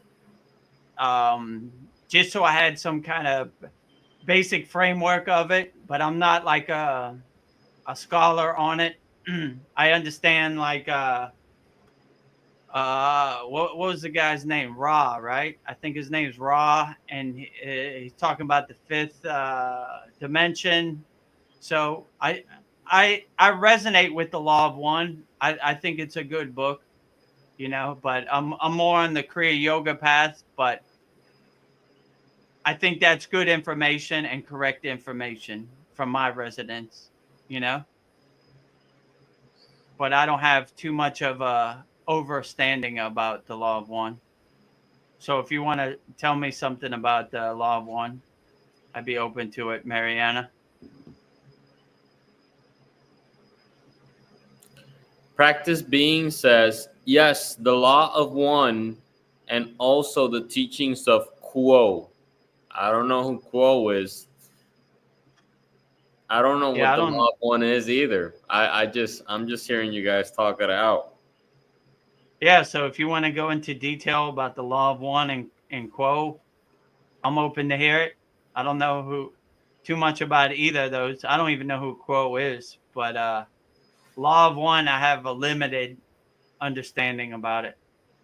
Like I said, I think the guy's name was Ra, and he's talking about the fifth dimension and how to live your life, which is pretty much aligned with yogic philosophy, in my opinion. Okay. So if Prac- you want to put it in the comments, I'll be glad to hear it. yeah.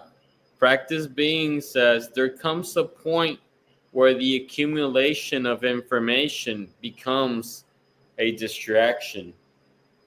I don't know. If you know everything, then what can surprise you? If you know everything and it's the distraction, I don't even know what to answer. There would be no surprises. What distraction would there be? Yeah, so I would say that sometimes you want to know too much, and it distracts you from your practice. But I would say if knowledge helps you and uplifts you and helps give you a better understanding of why you do what you do, then why not? You know, if it's not taking away from your inner work or your inner practice, then why not? You know, try to learn as much as you can, and uplift yourself as much as you can. So when you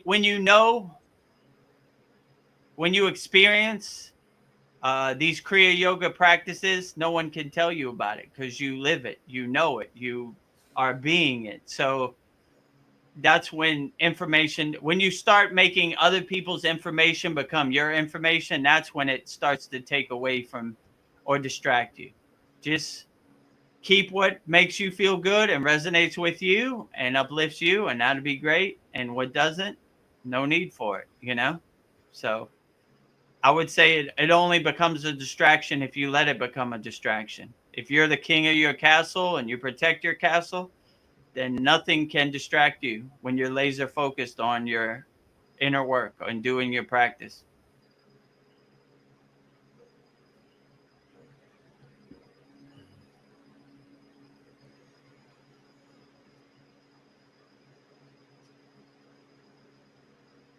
You know, ever since I was a little kid, in my mind, I've always had like background music, and it may or may not have lyrics on it, but I'd be having conversations with anybody. It could be family, it could be strangers, it could be with you right now. But as I'm Yeah. talking, having regular conversation, I have jingles, just different tracks on my mind, Mm. on my head, just playing. Some of them are like well known from songs that we know, but a lot of times it's just lyricless songs or sounds or Mm. music.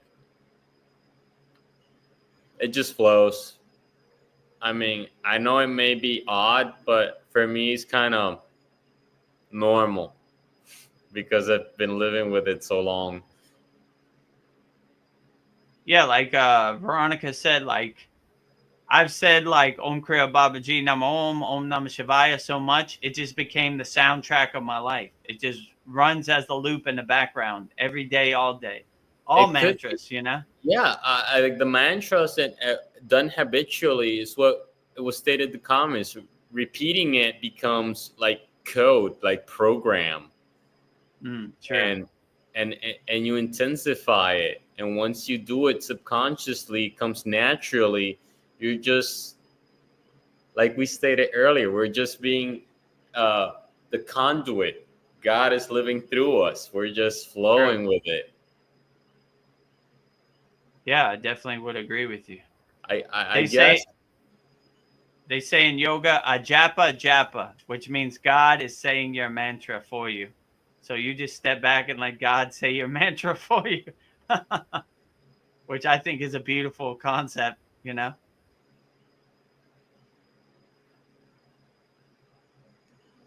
There's a very big difference in having to do something versus wanting to do something. True. There's just it just changes the perspective and intention of everything. Right. Because if you have to do something, you don't really want to do it most of the time. Yeah, true. I agree. Yeah, if you want to do it, it's a how would they say this? My guru said one time, he said, if you do what you love, you never work a day of your life.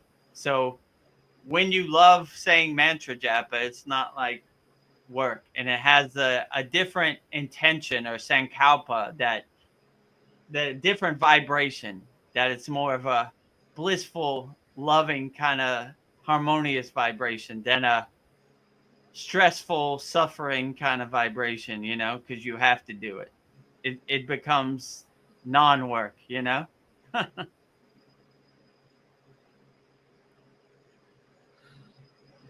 Some people get attached to like lower emotions, like they get attached to anger, like or what's this called?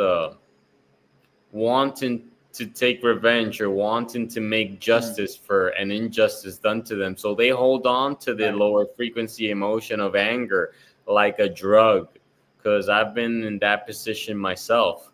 And it's like Yeah. you could be alone in your house, in your room, but you're still just, on the buffet of anger for hours and just Yeah, true. machining in your thoughts what Machiavelli's things you could do to that person to and that's why I say it's like a drug. Those lower frequency emotions that people hold on to, like resentment, they're Yeah. drugs.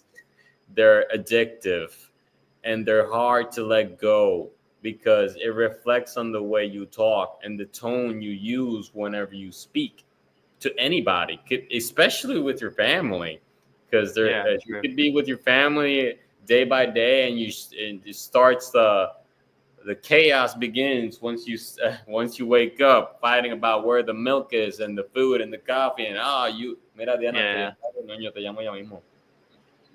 Okay, bye. Yeah. And so they hold on to this as habitual frequencies. Like they repeat it daily. So, okay, now it's tomorrow. I'm going to fight with my mom about the coffee again tomorrow. And with my sister Yeah. about the PlayStation in the afternoon or whatever it is.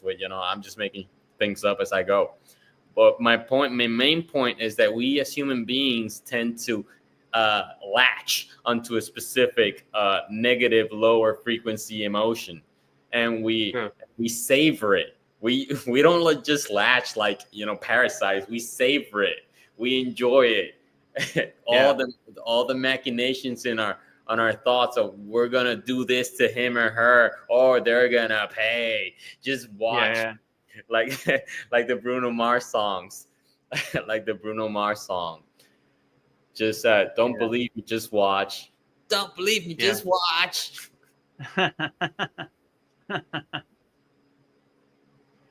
Yeah, I agree with you, T-Boy.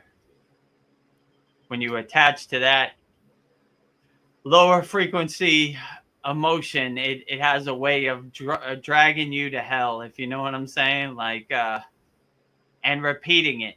Oh, that felt good, let's do it again tomorrow. I like fighting with your mother. Let's do it again. You know, do it again over and over. And you get, just keep in that cycle over and over and over.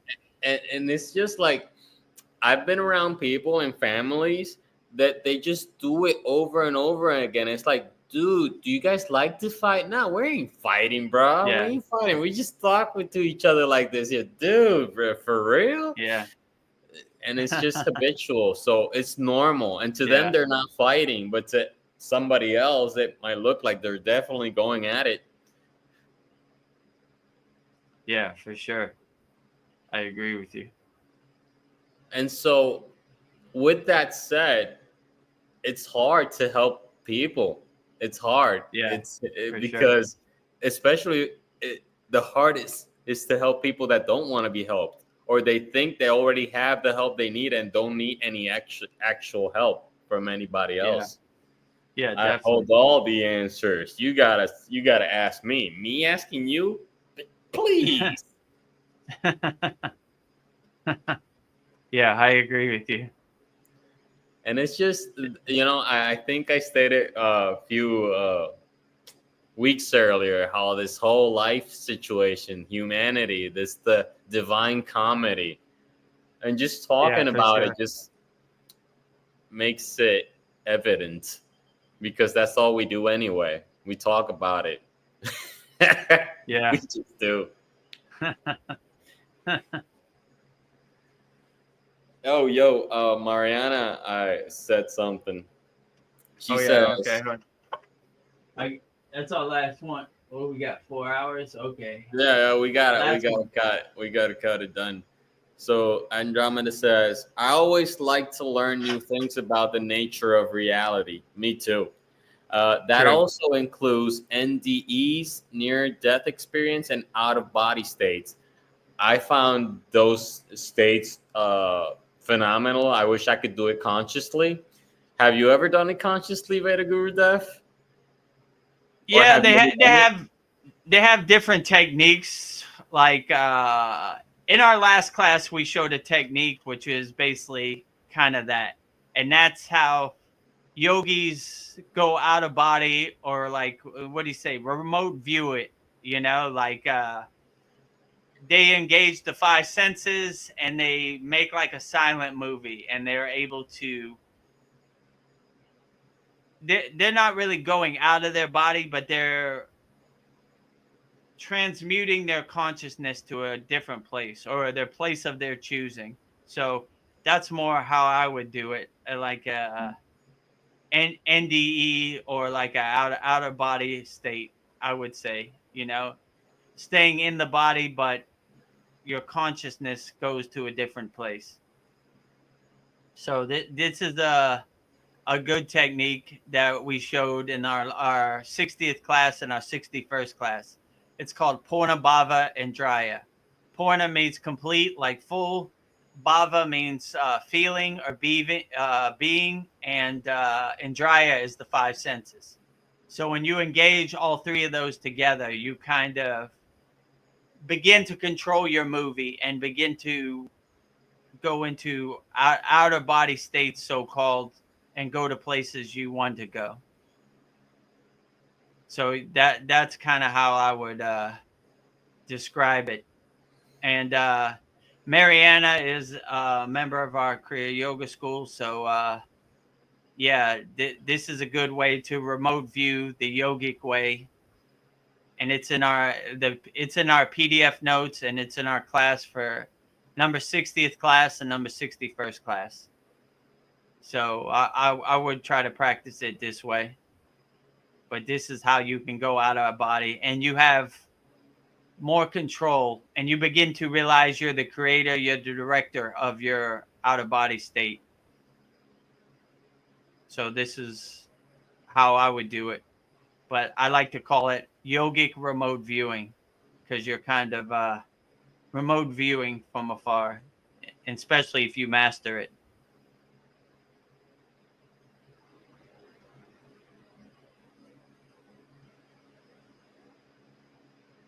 I think there's one more question, and I guess we'll wrap it up. To get Yeah. out of body consciously, you need to get into sleep paralysis. I have never naturally nor consciously. I just can't do it for some reason. I get tingling vibrations only. Yeah, I wouldn't say you need to go into sleep paralysis. I would say that, in my opinion, the yogic way we would do it, we would calm our body and our mind as deep as possible. So you could do it two ways. You could do it in meditation, or you could do it like in Shavasana or Yoga Nidra, lying on your back. And you would just basically calm your mind through your breath as calm as you can. And that kind of opens the doorway for you to go into an outer body state. I mean, I wouldn't try to go to outer body. I would more try to stay in your body where you could control it. And through this calming of that, you kind of transition into a sleep state where you can control the sleep state. You become the director of your sleep state. In yoga, they call it turiya, which is the highest sleeping state where you can control how your sleeping state comes out. So I wouldn't try to go into sleep paralysis. I would just try to get your body into a calmest, relaxing state, whichever way works best for you. If you're trying to do it on your bed, I would try to do it in like a corpse pose or shavasana or a yoga nidra, which is more of advanced, and just calm your mind as slow as possible. And once you transition into the sleep state, I would try to control it, you know? So anybody says you need to be in paralysis to get in this state, I would say, in my opinion, it's not correct. Because anything you're trying to force or struggle into, you're creating a fear state. And that's not a state you want to transition into a dreaming out of body state. You want to transition into the most calm, peaceful, blissful, harmonious state. That would be the best way. So if you transition in a fear state, that fear state is going to follow you into, right? And when you're in sleep paralysis, you feel like you can't control the sleep. So you don't want to go transition in that sleep state. You want to transition in a more blissful, like I said, like a shavasana, corpse pose, yoga nidra, or like a purnasudi, complete yogic breath. Just still your body as still as possible. And when your body is completely still and you have no thoughts or no fears or nothing, then you would transition into that state. And that's when you would have a profound state to go into your body, go into transition into a sleep state. So I definitely wouldn't have any fear or struggle or any paralysis or anything when you go into that state, because that will carry into you and that will make that state not right. Let's say it like that. So I always say transition into sleep as blissful and calmly as possible. And that would be the best way to transition. So yeah, that's what I would definitely say. But I wouldn't go into a sleep paralysis state because you start to panic and you start to fear like you can't control this, right? You want to be in a more of a state where you can control the outcome and you can control how you direct your movie. So I I wouldn't definitely go into a sleep paralysis state. I would go into a more conscious, relaxed, deep relaxed state. Like, it depends how you do it. If you do it in meditation, I would do like purnasudi first. Just kind of calm your breath, calm your mind, detach, let go, like sudi, from all your thoughts that come in your mind. And when you have no thoughts and you're completely centered and you're completely aligned, then I would go into the sleeping state. That's what I would recommend. But that might be the reason why you can't get into that state. But if you're feeling some tingly and some vibrations, you're getting close. You just need to I would drop the sleep paralysis part of it. I don't know who said that, but in my experience, when you go into these higher states or these remote viewing states or NDE states, you would want to transition in a blissful state. You wouldn't want to transition carrying any kind of fear or paralysis with you, because that would follow you into that state, and that would distract you. That would open the door for your monkey mind. So I would definitely say just go into a deep, relaxed, calm kind of state. That would be the best way I would suggest to go into that state. You kind of answered her next question. Okay, I didn't even see her next question. Let me see. Okay. Is there any protocol for remote viewing or special meditation? I think you just covered that. Yeah, so I would say, like, you have access to our Kriya Yoga School Masterclass. We had a very profound meditation, which is called, in our 60th class and our 61st class, which is called Purna Bhava Indraya, right? So it's basically that, like I said, that would be the yogic protocol for remote viewing. And in our class is all the PDFs. You know, I explained it in detail in the class. And if you have any questions, I'll answer it in the next class also about it. But yeah, I would download that PDF. I would go back and watch or skip to that part in our 60th or 61st class. And that's how we would yogically remote view. And that's the yogis I knew. That's how they remote viewed. So yeah, it's in our Kriya Yoga School Masterclass, Purna Bhava Indraya Dhyana, which is meditation. So that would be the special meditation for remote viewing, the yogic way, I would say.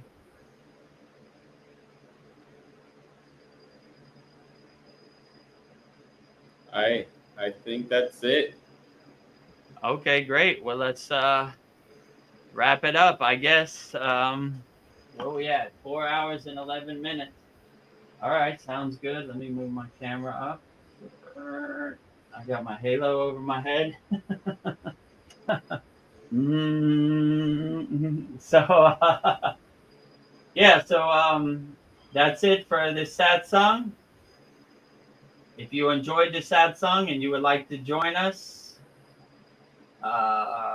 you can book a call with me. Go to Kriya Yoga School Masterclass, like Tibor did before. He booked a call with me. I'll get on the call with you. We'll try to solve all your problems. We'll try to help you overcome everything you're going through in the present moment. 100% free, no pressure, no sales pitch. Like if it resonates with you, then we'll take the next step. If you're brand new to Kriya Yoga and you want to get started, like Tibor said, he looked for free Kriya Yoga and he found our free Kriya Yoga school and joined it. And it gives you some framework. It gives you some glimpse of some breadcrumbs just to get you started. What are the 5 folds of Kriya Yoga? Who is Vedagurudev? Some basic practices to start practicing Kriya Yoga. When you upgrade from that and you're ready to go to the real deal, the main practices, right there. Kriya Yoga School Masterclass right now, $50, 50% off, $50 a month, $250 a year. So the $250 a year would be the best discount. So check it out. But if you're brand new to Kriya Yoga, I would start with the free Kriya Yoga School like Tibor did. Then when you're ready, no pressure, upgrade to the Kriya Yoga School Masterclass. And I will personally coach you through everything, and we'll get you to the highest frequency we can in the present moment. So that's about it. We do this Kriya Yoga School Masterclass. We do this. I removed myself from the stage. We do this Kriya Yoga Satsang Q&A every Wednesday at 9 p.m. Eastern Standard Time. Everybody's welcome to join us. So with that said, we will end with this Last note, I will sing the Shanti Universal Peace Mantra, giving peace and love to all people all around the world. Om Shanti, Shanti, Shanti, Shalom. Sat Nam Sadhu Tao Am Om Spirit Swami Kami Amen Amen Omen Selah Om Om.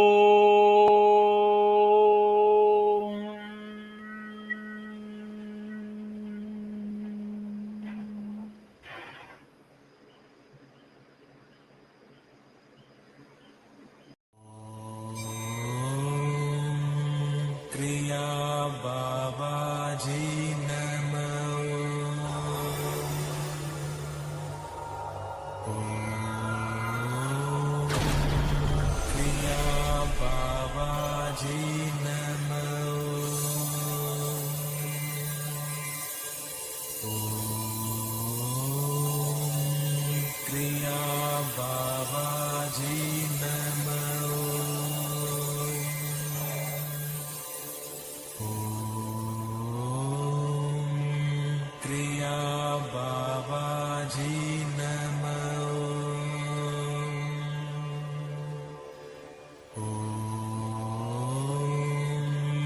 Kriya Babaji